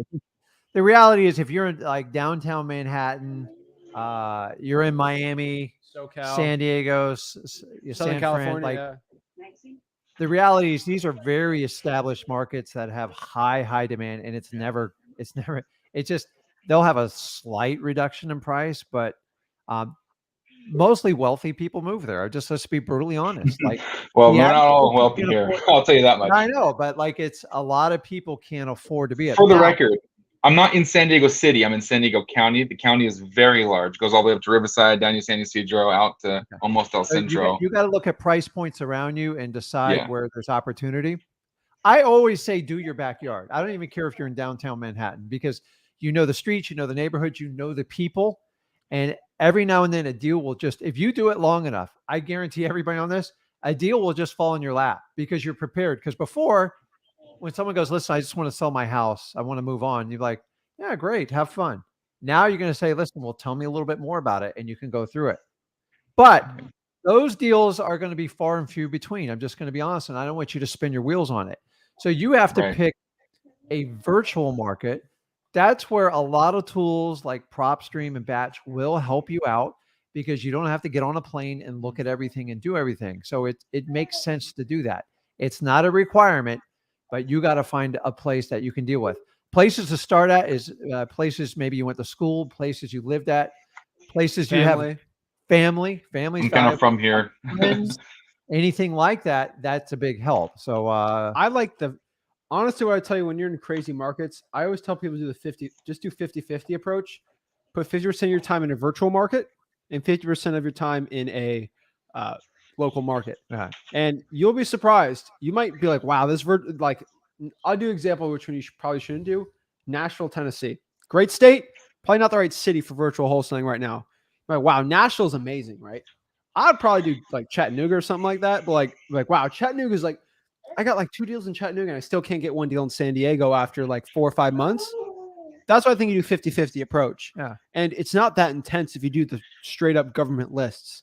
That's what I always say. Yeah. The challenge with virtual, it takes a little more time because you're not used to the prices, the cities, and there's some of the customs in those towns. But once you get proficient at it, I've seen people pick a virtual market. It's always the first one they pick. They'll stay there 5-6 years, like until they're just tired of even doing it. So I've definitely heard of virtual, and a lot of people there's all kinds of things people say about doing local versus virtual. My one thing that made me go local in the first place was, if there's ever a problem or I just want to scope it out, I'm there. I can drive there. I can't drive across the country. I don't have boots on the ground over there. So if I'm doing virtual in a place I'm not anywhere near, what do you recommend to solve the problem of, like, I need to get someone to look at this place before I can, sign on to anything or send them an agreement? You're a local wholesaler, you can deal with there. Like you're going to have to find someone locally that you can work with, and you're going to have some good, you're going to have some bad stuff. It's not even JVing. Honestly, sometimes you're better off just paying them. Like, you don't want to give someone that goes by and just talk to someone like $5,000. Right. That's extreme. Right. But also, you got to trust what they're going to say. So it's a little bit of a trial and error. Nobody has a perfect formula for it. There is no system you can buy that will fix that for you. You just got to use social media. Could I just pay for a local home inspector to just pay, can I pay them to do it? So here's the thing is, if you have to pay someone just to take pictures or just go get a signature, that's well under $100. Just get it over with, between $50 and $75. And it's That doesn't usually sound done. bad. And you can use like a retired real estate agent. The challenge is when you got to go out and re-explain a contract or spend some more time in front of the seller and have someone with Right. that has a vested interest in, you're going to have to pay more for that. And it's So how do you great find if contact with those people? How do I you just make told contact you. with some? Oh, Social to find media, someone who's okay. Craigslist, find groups, You and guys just through Craigslist, freewholesaling.com. Like I've just Yeah. found that like for pictures, I'll just go to a Facebook jobs group, like for whatever Chattanooga Facebook jobs. Have an iPhone, take 75 pictures, $50. Like yeah, what's it going to like, that's cost what you we to get on do. a plane to do it? Like the $50 is a huge savings for Yeah, you. and that's honestly what we do. You can have this is more expensive, but it's free. It's just have a JV partner there. Yeah. You can do that too. Like, like there's a million ways you can do it. I think one thing I've been telling everyone doing lately is find like Sean, you seem like you're pretty good at talking to like, sellers and just generally like you don't seem scared talking, right? You could Thanks. Yeah, probably have a no. good conversation, close deals pretty well, right? Maybe find Hopefully. a kid in like a certain market and he's too scared to like even close a deal, but he'll drive for dollars for you. He'll give you leads, you go call it, and then he might We be have able to lots of go. those. Then Yeah. he might actually be going out there and take pictures for you. And then you just split the deals 50-50. There's plenty of those things out. You got to just go network with people, man. And that's another one you can do. Yeah, you got to move forward as you do deals and stuff like that. You'll find people that you want to work with. I will tell you this: you're going to find people you never want to work with again. That's just part of the journey in wholesaling. Yeah. And no course is going to cough that up for you when you do that. So Exactly. you got to go through the experience and just kind of use your gut instinct. Some people are good, some people are bad. Yeah. Okay. That's it. And one last question I had, because to stay on topic for your subject. So for a newly established or just being established business, what do you recommend to make the business more resilient to the crash you're talking about? Government lists. Government list.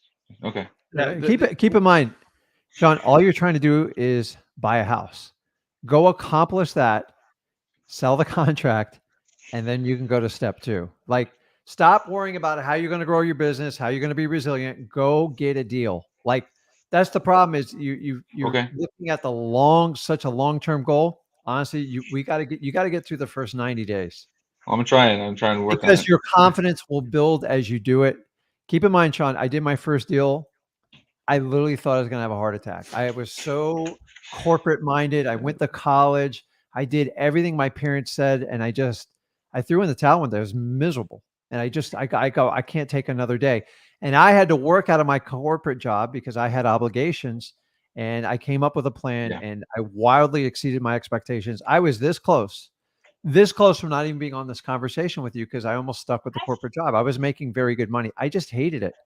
Listen, money's not everything in life, guys. I'm here to tell you, freedom of time. I hear a baby in the background, right? Oh yeah, I have a couple kids. Yeah, a few. Okay. So to me, spending time with my kids was the most important thing because I didn't have that luxury when I grew up with my parents. And this is the reason why he's sitting next to me. I buried this kid with time. And to this day, he's 22. We still spend every day together. We just have a good time. And the business just happened naturally. It was never a forced thing. And I wanted the best for my kids, just like you want. Yeah. Take that step forward. Action's going to be everything. And you'll get it. Yeah, well, I'm trying to. Just don't want to waste my time. I got it. But you're going to have to go through the journey. There's no skipping it. So you're on the right course. Just stay informed. Spend a lot of time at freewholesaling.com. And then just tune in on the lives and we'll help you out. I was watching videos waiting for you guys to go live. So okay, cool, man. Okay, it, bud. All right, thank you very much. Talk to you later. Thanks, Later. Bye. How much do you think you pay to go talk to us one-on-one? Oh, it's free. You should put a credit card Shocking. swipe on the side of the computer. Renee, what is up? You're muted. She's got this. She'll get it. She'll get it. I got confidence, Renee. Yeah, there's a little mic icon. Don't worry, Renee. Don't worry. We got You're this. not going to lose us. There's a microphone thing. It should say mute on it. Let's see here. I think I do it for her. Can't unmute You can't unmute her. So it should be in the upper right-hand corner of her screen. No, it should be on the bottom. You don't want it should instruction right. from me. Found it. There you go. Awesome. Okay. You have accomplished the task for today. There we go. Let me Oh tell my you, I gosh, I struggled broke 10 out in times a worse than sweat. you with that. If this Yeah. kid wasn't here, you wouldn't even hear me. Oh yeah. Okay.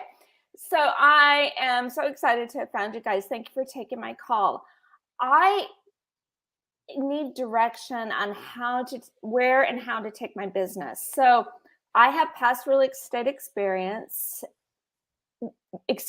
2008. And but I got out of the industry. Since then, I've started my own other company. I have an e-commerce business. So that's up and running, successful with that, but I'm trying to Awesome. pivot. I want to get back into real estate.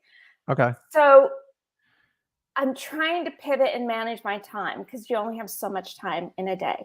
And I have the funds available to go all out with real estate, with the wholesaling.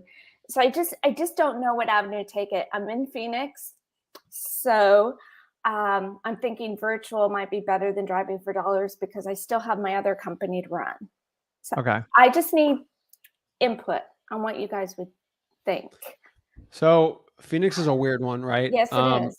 I think the pre-foreclosures are probably still the best bet over there. Arrest records are really good there. It's going to be interesting with how Phoenix plays out because I think there's still going to be very saturated, but there's so many people in Maricopa County that during a crash, a lot of wholesalers might get wiped out and it actually might be advantageous. I would focus on the pre-foreclosures, maybe reverse drawing for dollars on those, and then possibly doing some arrest records because there's just such a small amount of people doing it now still that might be attractive. I kind of like I said with Sean, a 50-50 approach might be best too. Yeah, a dual approach because you should. So how long you've been in Phoenix for? Since 71. Okay, so you know it well. Yes, I do. So what was your previous real estate experience, if you don't mind me asking? No, not at all. I had my license, bought and sold, had rental properties. You know, So you already have predisposition. A lot of it's funny because I did real estate even way back then. So a lot of the markets and stuff like that, they're still relatively the same, just the prices are higher. It's still the same. Sometimes you have neighborhoods that change, but about 50 to 60% of like your gut of like what areas kind of work for investing, they're still going to work. The prices kind of shock you at first. Like anyone who gets out and gets back in, you're like, oh my God. Oh, I know. Price increase has been going on since the day of time. So you're already predisposed to the market. I would just look at it kind of expanding your territory. Keep in mind, if you can ever meet a seller belly to belly, you'll typically make the most money. Now, you have to manage your time. I get it. A lot of them, if you have the skills, you have some previous real estate skills. If you learn at freewholesaling.com to have conversations with people, you can do it over the phone. Every now and then, if you had to drive 2 hours for a really good deal, you just kind of have to plan your day and do it because that visit might make you an extra 20 grand.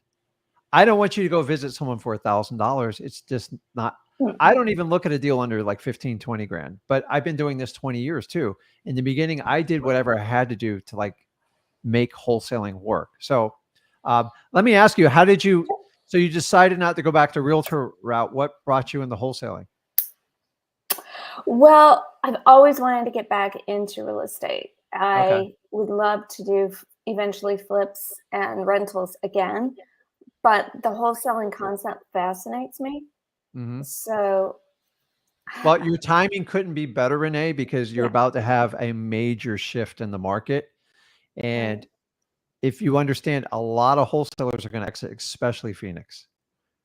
A lot are going to exit, and you can take advantage of it. Like there's going to be so many people want to sell their property, but remember, it's going to take time for that information to get down. So you have the perfect time to kind of sharpen your skills. I love that you do like online. What's your real why for doing like real estate wholesaling in general? I have created a job for myself with my other company, and I want to create more of a passive income, take myself out of it, build a team, create a legacy for my daughter. Okay. So that's the type of honesty that will get you very far because at least you're being honest and you're correct on that. So what you have to do is, first of all, you got to prove the model yourself. So many people try to skip it themselves and outsource a team. You just need to get a few deals under your belt and get the confidence. And then while you're out in the real estate market, people are like, oh, how do you always find an acquisitions person or someone you want to work with? I find people I did business with that were easy. They were really good at talking to people and they enjoyed real estate. I've tried Indeed, Craigslist, all that. It's a 98% failure ratio. And I'm here to tell you, you look for people organically, but I want you to take the first steps. Just pretend you started real estate from scratch and go with it. I like Zach's right. Always do your local market, but you can look just outside of Phoenix. So I'm not overly familiar with Phoenix. I've only been there once, but like the outlying areas, some pockets that are a little less traffic, that maybe a few more people are moving to, that are kind of overlooked outside the Phoenix market. I don't know how far that expands, but I always did my local market. And after a while, like it got very popular where I am, we started finding markets 50, 75, even 150 miles away. And then we eventually went all virtual and when we went to other states. And that's kind of how we did it. And some of the virtuals were fails and some of them exploded. And the beauty about virtual is you can test it. And if it hits, you can go all in and you keep testing and testing until you find the right market for you.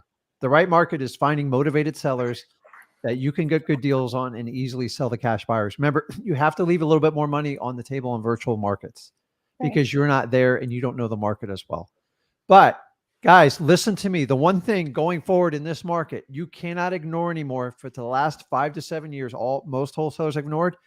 You have to strictly focus on motivation. If there's no motivation there, you are not going to get a deal.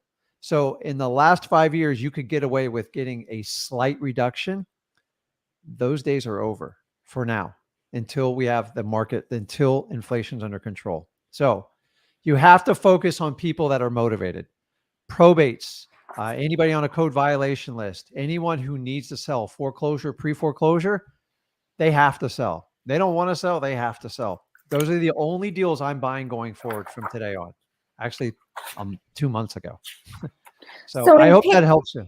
It does, but in picking a virtual market, I'm looking at the list because I watched the video on the 10 best, 10 worst markets that Zach did. Looking at that list, do I just take a pen and close my eyes and say, I want to do this area virtual? You need to look at, like I've told a lot of people, the best virtual market you're going to find is going to be the one that nobody knows about. And I'll give you an example. So this is a market that's going to be terrible, but this was an example. So in 2016, 2017, the best virtual wholesaling market was Oklahoma City, Oklahoma. That was a good one. The problem with having a YouTube channel and like having people actually watch us a good amount. I mean, I'm not tooting my horn, but like when we say a market's good, everyone floods to it. Right. And that's just kind of a group thing. Fine, right? I get it. Oklahoma City, no one really knew about it. Decent amount of people, low prices, big demand for cash buyers. It was amazing. One person decided to ruin the show and say, this is the greatest thing. They went on every podcast, said this is the greatest market ever. Guess what happened? It gets flooded. There's probably 50 to 100 of those types of markets. If I go say it, I have about 10 of them that I know that I do that are amazing. We're not going to reveal it because it's not going to work for us, but you have to go and find. And what I've seen, the characteristics are lower ARVs, high demand for cash buyers in sort of a suburban type area. And that's kind of the best way I can explain that. One that I did reveal to everyone was like Hampton Roads, kind of out in East Virginia. Yeah. Amazing market. Virginia Beach type air. Like the reason we do that is to kind of show you opportunities, but that's the problem when we say stuff. But yeah. The really cool thing, Renee, is you have so many tools available online that weren't available even years ago. And you have some previous experience. Just look for like the fundamentals. Like it's like if you're buying a stock, look at the basic. Are people moving in? What's the average income? Is it a desirable place? Weather plays a big part in this stuff. Yeah. I know a state that's been off the record forever. I'm not even going to say it because it's irresponsible. But here's another one. Michigan's a good one too. Well, that's the state. Well, I've been telling everyone about it. No. Here's the thing. You did not on trouble, Tuesday. Man. I got a lot of friends that live there. Like, shut up about Michigan. I'm like, I talked to somebody. He lived in Grand Rapids. Remember, we talked to that couple. I'm not going to say their name, but like they're killing it. I'm like, dude, Grand Rapids is great. And then I talked to another guy who lived in Traverse. Ideas. No, but like here's the guy. I talked to a guy in Traverse City, Michigan, which is like in the North Peninsula in Michigan. Amazing market. Like Yeah.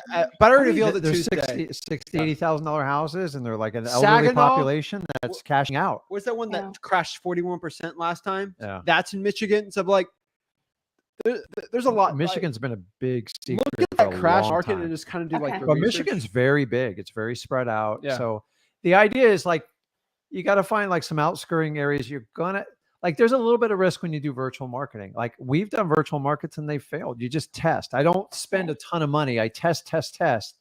I get a deal. We fund it for the marketing, and then we kind of move forward. But remember, whatever market you pick, the one you pick and you're most confident in is the one that's going to work. Like, don't let someone tell you this is a smart, because it's irresponsible, because what I could have told you 3 months ago might be terrible now. I don't know. So you'll pick it. The good thing about virtual is you can pivot very quickly. You don't have to get on a jet or do anything. And the market you pick is the one you're going to have the most confidence level in. And remember, Renee, just focus on sellers' motivation. It's not about a slight price reduction. If there's no motivation, you're going to struggle to make those deals stick. Okay. In the last 5 years, all wholesalers have been band-aided because the prices just kept going up so fast. Demand exploded. You could demand whatever price you want. That is going to fix itself here. Exactly. Okay. Thank you.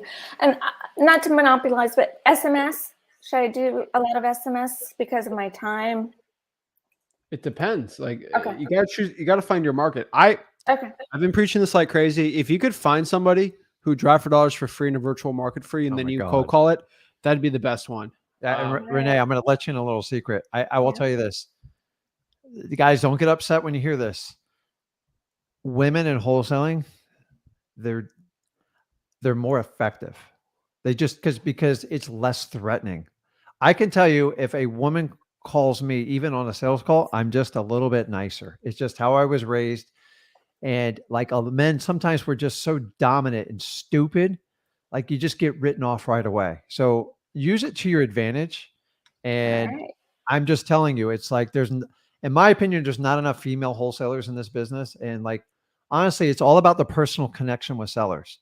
And if you can connect with them, especially the ladies, you'll have a huge advantage. Most people that sell to me and my company is because they go, man, you just connect, you care about us. And that's my big secret. That's my $10,000 course right there.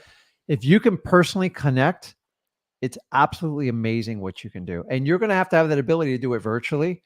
So really work on, figure out how to deal with the objections. There's only 5 or 6. We teach you in freewholesaling.com.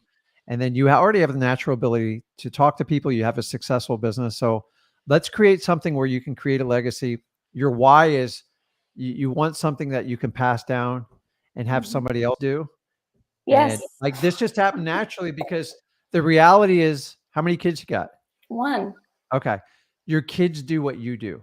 They don't listen to what you do. They do what you do. And I learned that kind of the hard way when I was like a young parent, not knowing what I'm doing. It's kids know exactly what you're doing.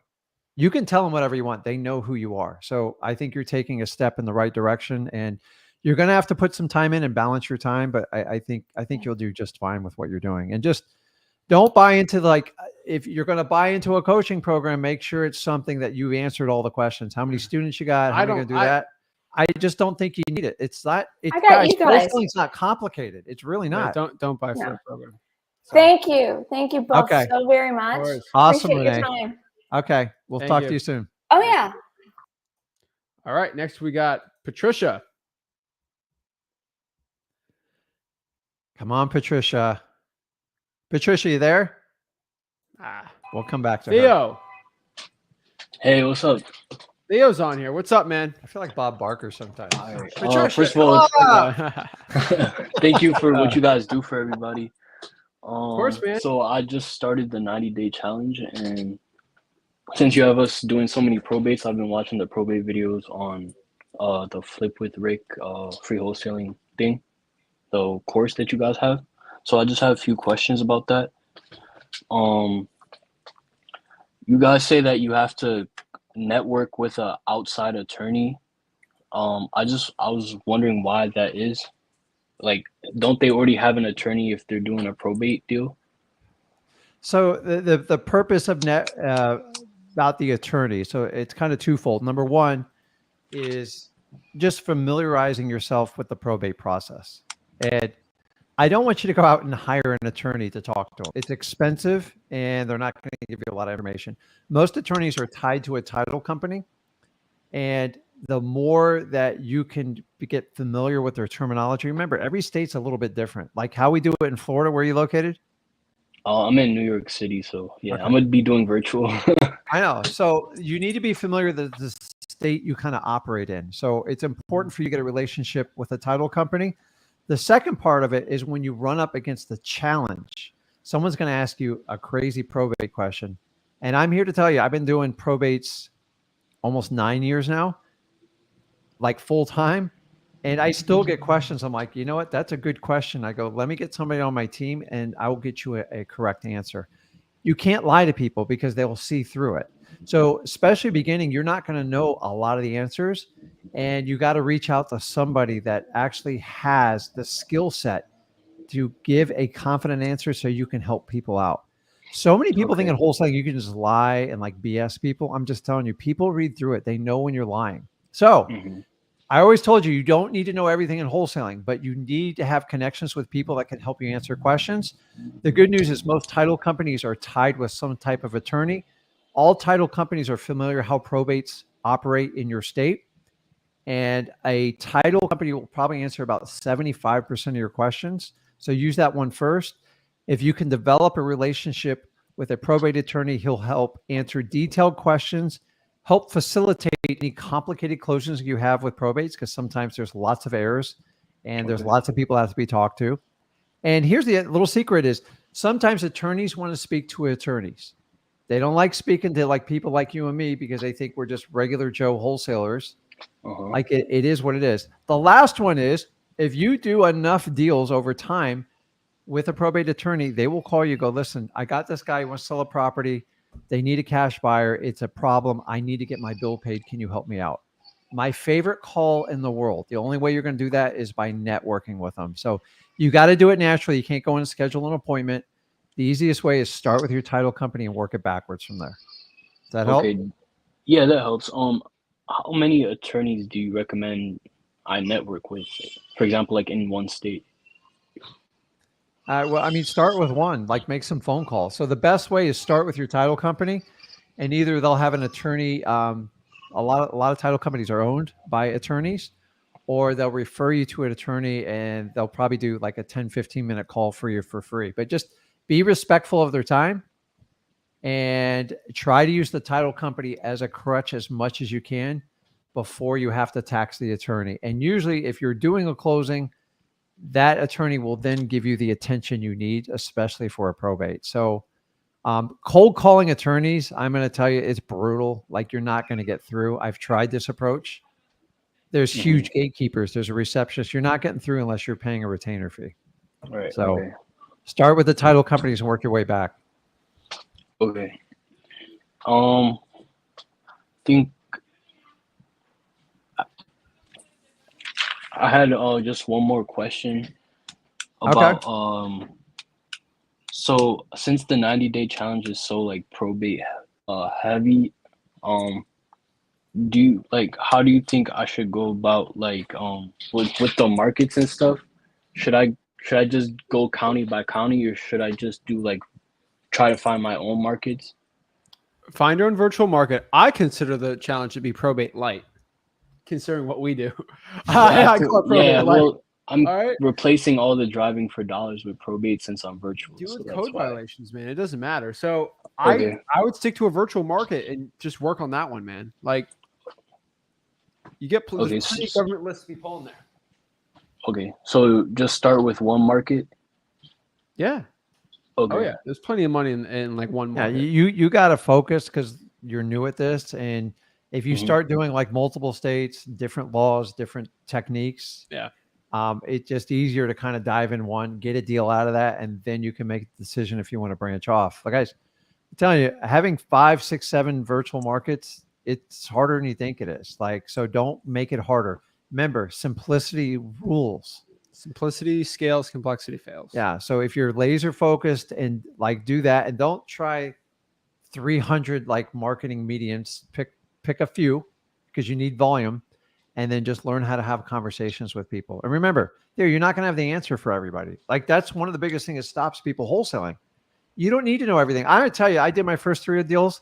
I didn't even know how I put the paperwork together. I was just, I constantly, I used real estate agents and title companies exclusively to help me out.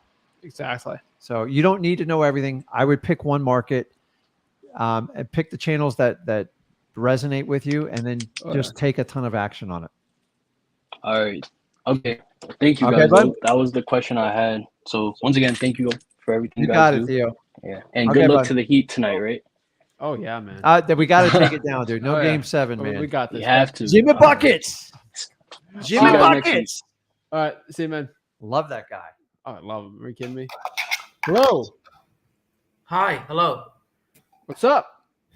Doing good. I just started doing wholesale. I watched a video of you, Zach, and I liked it so much. I tried it. I got a PropStream account, and I've been looking in houses in Michigan. But I have a question about contracts. I'm not in the U.S. I live in North Africa. Is Where? it legal What if I country? do a contract? Tunisia. That's awesome. Tunisia. That's a Tunisia. You convert like it's the same thing as wholesaling from Canada. I'm not a lawyer, but I know a lot of title companies. I know a guy from Trinidad and Tobago. He just got his fee, those money transfer things from a title company. You got to find a title company that will work with you. But no, yeah, you get a money transfer, you'll be fine. Yeah, and be honest with the title company. Let them know where you're at. Dude, And your English is amazing. yeah, like, they'll. for North Africa. Like, Thank you very much. Dude, There's also if you have confidence, you'll close any seller. Yeah, listen. So many people on this live. This guy's from the other side of the world, coming here, and it's got an attitude like I want to take down wholesaling. Yeah, what's your name? my name is Hassan. Well, you speak Arabic too? Yeah. Dude, there's so many people who wholesale that have Arabic accents. There's a literally, lot. It's a lot. but like, and they're American citizens. Like, there's literally no difference between them and you. Like, and they're doing a good amount of deals. I know one guy. He came from Egypt and Syria, and he came over and he's got an accent. He does amazing. Like, so I'm just, dude, that sky's the limit for you, man. I see, and there's something I've been scared of is when I call people, like house owners, do they get scared that I'm 16 years old? Like, do I sound like a kid? I don't even know. I don't even know how old you are. You call me.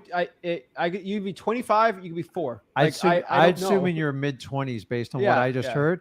And remember, 16. I know, but I don't know that. So it's not something you have to volunteer. And honestly, God, I mean, dude, starting at 16, it's amazing. That's right around when he got started. It's the way you portray yourself. If you come out of authority, if you have confidence, that's going to be probably your most important factor. And All right, if you are confident with it, like, you should have all the confidence in the world. First of all, there's people with worse accents with you that speak the same language as you that are crushing wholesaling real estate. I don't think age is going to be an issue. I would tell you, because remember, I'm just here to tell you the truth. I made $100,000. Your age is your least of your issues. So you have permission to make $100,000 as a teenager. All right. Permission granted. Permission granted. Okay. Thank you very much. The path has already been trailblazed, man. You just got to follow it. Perfect. There's also something I've been trying to find on the internet. It's scripts for cold calling sellers. There is yours, but it's more like for like IRL stuff, like when you go see the buyers. And a lot of gurus, they sell it for expensive, and I don't have that kind of money. So what do you advise to tell people if I'm trying to do wholesaling virtual? I'll explain this to the cold call, man. Okay. What did I just tell you is the most important part, especially as in virtual wholesaling? All right. Perfect. Yeah. Confidence, right? Yeah. Are you going to be more confident with a crazy, complicated script or a very simple script that you know like the back of your hand? A simple one for sure. Why are you trying to do a complicated one? I don't know. I'm thinking that people, because we don't have the same mentalities. If somebody called here, they get hanged up. There's only IRL stuff. There's no by phone. So I'm trying to get my mind wrapped around this concept and everything. So So here's a cool one, man. So my script, which you can use for in real life stuff, IRL stuff. Are you the owner, and are you interested in selling the house? Now, if they say yes, this is my script. Ready? 4 things: motivation, condition, time frame, price. This is all on freewholesaling.com. And if you want to know exactly how my process is on closing deals, I just released a video on Tuesday. Me at 19 years old closing a virtual wholesaling deal, made $57,000. Go through that entire one, write your own script based off of it. Boom. Free. all right, perfect. And what is? I heard you said government list to find properties. What is exactly that? I don't know. A government list is basically a list from the local county you're doing. County, from city the government. level. Yeah. So go through freewholesaling.com. I'll show you how to pull it there. That's probably going to be your best bet right now. All right, yeah, that's all my questions. Thank you very much All right. Okay. for See you, helping. man. See you, Keep it man. up. Boom, right? Let's Awesome. go. Let's keep moving. Next we got, What's up, y'all? how do I say your name? Majdi. Majdi. Majdi. Yeah, That's cool. okay. What's up, man? How are you? How can we help you out become a better wholesaler? Hey, y'all. Well, first, I just want to say thanks for everything that y'all do. I love your dynamic and always try to tune into your show. And the beginning intro always gets me hyped no matter what. Oh, yeah. Especially before a set at the gym. So I'm telling you. There you It go. has to be before I the should gym. play that during the gym, dude. That's maybe. Oh, we got the big speaker, don't we? I got to replace. my That God. would be funny. wouldn't it? totally. Actually, that's a great little video we can do. Yeah, honestly, yeah. Let's do it next time. We like to work should. out a lot together, Yeah, but so- he's starting to publicly shame me, so it's No, not oh good. my gosh. All right, let's break it down. What's up? How can I help you out? Yeah. So going into this new economy that you guys are just speaking of, I'm currently actually working pre-foreclosure lists. I don't know what you really consider a deal. For me, I consider deals as a wholesaler as if once we get the check. We've had contracts locked up. We've been JVing with other wholesalers essentially, and they're just not getting dispoed, assuming that they're locked up too high. So now we're just kind of drawing blanks here. We're like, okay, let's just focus on pre-foreclosures instead of JVing with people. I'm in the Colorado market, and that's something that we're just trying to do. Do you think I should just, what do you think I should do with just like how we're not able to get them dispoed? Should we just focus? Because I'm working with my girlfriend in this job too, and she's doing the dispo side. I listened to what you guys talked about with women, and I agree. I'm trying to get her more familiar with the acquisitions, but she's not really sure what she's trying to do yet. So what do you kind of recommend between that dynamic How with long? working with my girl? How long you been dating her for? It'll be 4 years next week. Okay, so just understand the dynamics with you personally. Don't try to make her do something she doesn't want to do. I'm telling you from personal experience. Okay. Okay. It's a business, but yeah, okay. And the second one are you doing this virtually, or is this your local market? This is my local market. I do virtual. Like I have a contract locked up in Illinois virtually through JV. Okay.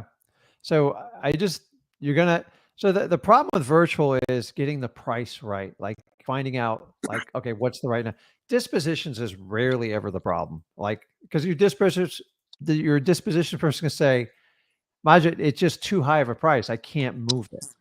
And so you're going to have to reevaluate the conversations you're having with sellers. And I'm here to tell you from like this week through the end of summer and fall, it's going to get real interesting. Meaning a lot of people are going to want to sell you property. Like all of a sudden you're going to think like you're a magician. I'm here to tell you, if you don't get the right contract prices, you are going to drive your dispo person nuts. Okay. Moving forward, you're going to have to pivot from buying just what you call discounted deals to buying only from motivated sellers, because a lot of people who've just started wholesaling, especially in the last 3 to 5 years, have focused on slight little discount on prices. Sometimes it works, but like going forward, that's going to be a real struggle for acquisitions. Meaning We are only buying deals where people are motivated, meaning they have to sell. They don't have a choice. They have to sell. The person who wants to just, okay, Rick, you offered me 190. I'll do 195 now. I told you 230 earlier. We just like, listen, I'm sorry, that price doesn't even exist anymore. Let me know if you want to talk to us. We have a lot of deals. We only have so much money. And so you can't, let me ask you this. Are you doing the acquisitions? Yeah, pretty much. Like I'm working with a title company. They send me pre-foreclosure lists every week. Okay. And then I just skip trace the list, and then I send an SMS blast out to them. A lot of people just tell me to F off, and then I just sift through those. And the ones that are like, hey, let's chat, I go either a little deeper in the conversation through SMS, or I try to get them onto the phone, and then hopefully get to the point where I can go to their property, check it out, and stuff like that. But now I'm kind of noticing that I'm not getting any replies. And I think that's because they're kind of in the middle stage where they're kind of like have their head in the sand and they're in denial. So trying to figure out how I can gauge when they're near that auction date. Is there any way that I can tell? So I'm here to tell you, like, so foreclosures, there's multiple phases in the beginning. Either they're scared to death and they want to like do a deal, or there's one that are just completely ignore everything. And then once they get one late notice, it's automatic. They're like, I'm not worried about it. Then they get the auction date. I'm here to tell you, the people in the auction, we get this call all the time to this date. Within 30 days of the auction, it's a real challenge. You got a real challenge on your hands because typically you got to pay a lawyer to even intervene to stop the sale. And that means they're desperate. They want to sell, but it's you're kind of out of time because you're stuck. I'm not paying for a lawyer in the last 30 days because it's a risky venture. So you got to kind of try to find the sweet spot in between. I find people in pre-foreclosure, I know I have to give them time to accept it. But after like 6 months, if they don't do a deal with me, if they want to call me right before the auction date, there's usually very little equity left in the house, and it requires some sort of court action with a lawyer to stop. And I can't take that risk. So maybe you can kind of frame your conversation with them like, listen, I know you need some time to process this. Just don't wait till the final sale date. And then with foreclosures, it's the procrastination. Like it's every one of them has it. You just got to find the one that goes, okay, I got to move on. So the problem is you can have 50 foreclosures. There's typically only one or two that will actually work with you. And they drive me nuts, man. Like people in pre-for, like, I'm like, you're going to look like, you can't even tell them like that. So you have to be nice to them and you got to front them. But I don't like all the drama that goes with it. That's what drives me nuts. And I know you get that a lot, right?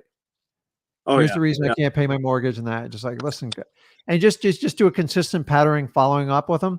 But when they get to that last 30 days, that's like that's the Hail Mary. And honestly, your hands are kind of tied. Do you want to spend $3,000 on a lawyer to see if he can stop the sale? And then even if he stops the sale, you might have to buy it upside down.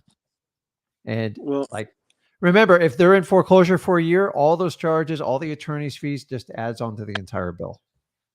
Would it be better to do a loan mod? Yeah. What's that? Would it be better to have someone do a loan modification that's like specialized in that process? I personally hate loan modifications because they have such a high failure rate, and really it's a trick the bank puts in to try to give people hope. I hate loan modifications. Like once they do them, because nobody ever fulfills them, they eventually will screw up on the loan modification as well too. So I would look at, are you doing any type of government lists? No, so far just pre-foreclosures. I was really it piqued my interest when you mentioned the arrest list. How do I get onto that? Do I just search the county and then say arrest? Yeah, county, sheriff. How are you actually marketing your pre-foreclosures?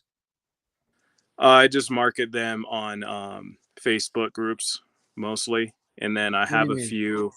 Like I'll just post it in the Facebook group, like, hey, I got this lead. Is anyone interested? I'm talking about getting the deal. Acquisitions. So I have a title rep that just sends me a list of pre-foreclosures every week. And how do you get the deal? I don't do any marketing essentially. So they just come to you? Yeah. You gotta call them. Oh, I skip trace them. Okay, sorry. So I skip And trace do the what? list. Cold call, SMS. I sort of skip trace the list, SMS. If I get any traction, any replies, then I then call them. And You then need to- if I, what was Bro, that? you need to put yellow sticky notes on those doors too. It's like door Yeah, knocking, but that's- so easier, bro. It's a do complete you different think It's way. a game changer, man. Okay, I'm gonna do that actually next I week. guarantee there's probably 5 people in your market that are calling that same list. You'll be the only Mhm. one who puts a sticky note on that door. And Okay. it's a good use of your time other than you got to go out and drive, but it's the old fashioned way. I used to knock on every door and go through How many all the drama. pre-foreclosures are you getting a month? Per month, we're getting about 200 to 300. 300 a month. So divide by 4. I mean, that's 75 a week. That's pretty doable, Yeah. right? That's So not. there's something less threatening about putting a little Yeah. sticky note. It's like it's So I don't have to casual. talk to them? Huh? It's calling better you, not man. to talk to them. Yeah. And keep in mind, you don't have to pay the skip trace bill on it either. I don't like I don't like the pre-foreclosures to a point on the calling because they're getting collection agencies, loan sharks, like they're getting Everybody's called, doing it, and loan that's the servicing problem. companies. But when you do like a hey, this is Zach, give me a call back, you're going to get almost 100% of them calling you back. It's like direct mail, but it's free. Yeah. Other than going out and putting them on the door, Yeah, it's and extremely you can hire efficient. a kid to do it like $2 to do one. Okay. And remember, there's a different mentality when they reach out and call you as opposed to you attacking them. It's like they're like, Yeah. when they're calling you, you have to assume they have interest in selling you the property. Yeah. When you're calling them, 98% Hey, of them are going to kick Hey, you I to was in the curb. neighborhood, and this seemed like a house that I might have wanted to buy. Me and my partner. Are you looking to sell it just out of the blue? Yeah, just a creative note. Hey, I had a question it. about your house. It's way better than calling, paying a VA, doing all the skip tracing, because it's just way better. I'm just telling you, it's in this type of market, you have to do stuff that no one else in your market's going to do. And that might even increase the amount of deals you do by 10%, but Yeah. it counts, man. Like it adds up. And just to let you know, there's companies out there that will pre-print a sticky notepad for you with your message, and you can get like 500 in them, and you don't even have Or to you do do it. the stamp, or you just You can handwrite it. stamp It doesn't it. matter. You can handwrite it. Don't complicate it. But you It's do have like easy. arrest records. It's like adding door knocking, but you don't have to do the annoying parts of door Oh knocking. my, it's so time consuming just to do saying, door knocking. That's just something I think you should implement. Hey, try it for 2 months. If it crashes, it crashes, but it could be something that could increase your business and definitely You can only increase your Yeah, odds. It's not going to make it yeah. worse. I'm doing this tomorrow. That's Okay. awesome. I What's love the that sticky note gonna information. say? So I'm the sorry? message is crucial. What's the sticky note going to say? It's gonna say, "Damn, put me on the spot like that." It'll be, I'm an investor, a local investor. Nope. looking to buy- Simple, man. If I hear Okay. investor, I'm gonna be like, I'm not doing I'm no not dang doing that. investor. That guy's a shark. He's going to He's kill coming me. out. I'm after me. interested in buying your home. How about that? No. So listen, so I'm going to give you marketing 101. What is Okay. the goal when you reach out for a marketing piece? I say you had an insurance business or something else. What's the goal when you either you spend money or like you do it for free and put in your time? What is the goal when you send someone a message? You want to pique their interest, And connect with them. correct. If they don't call you, you have zero shot at a sale.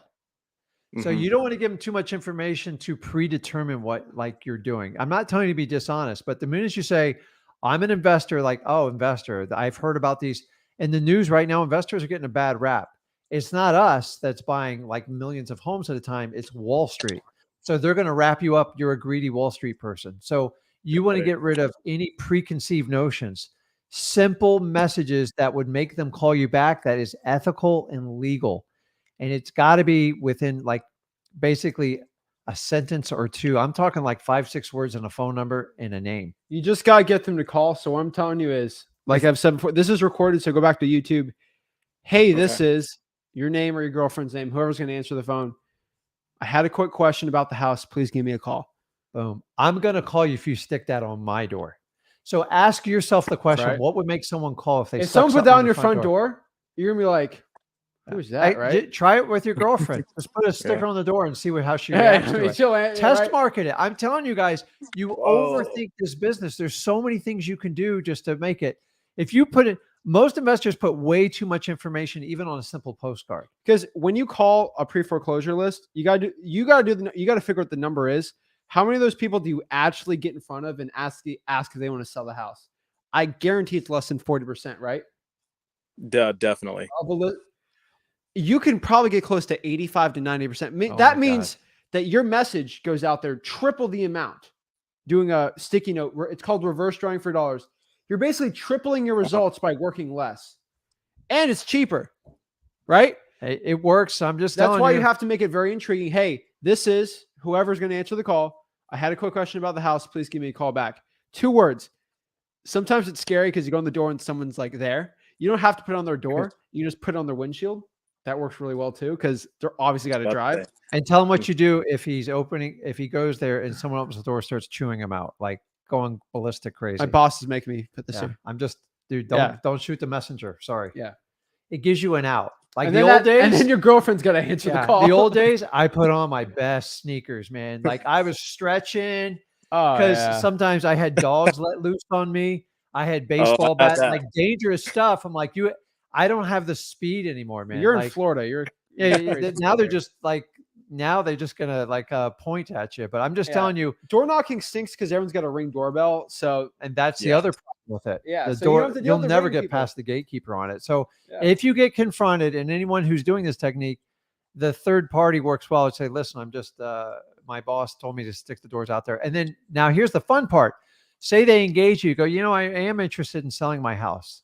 That's when you go, well, I can collect some information from you, be very non-threatening and collect their information and see if you can have a natural conversation. And then that's when it happens. Trying to force the door knocking, it just doesn't work anymore. If I was a realtor, that's all I'd be doing.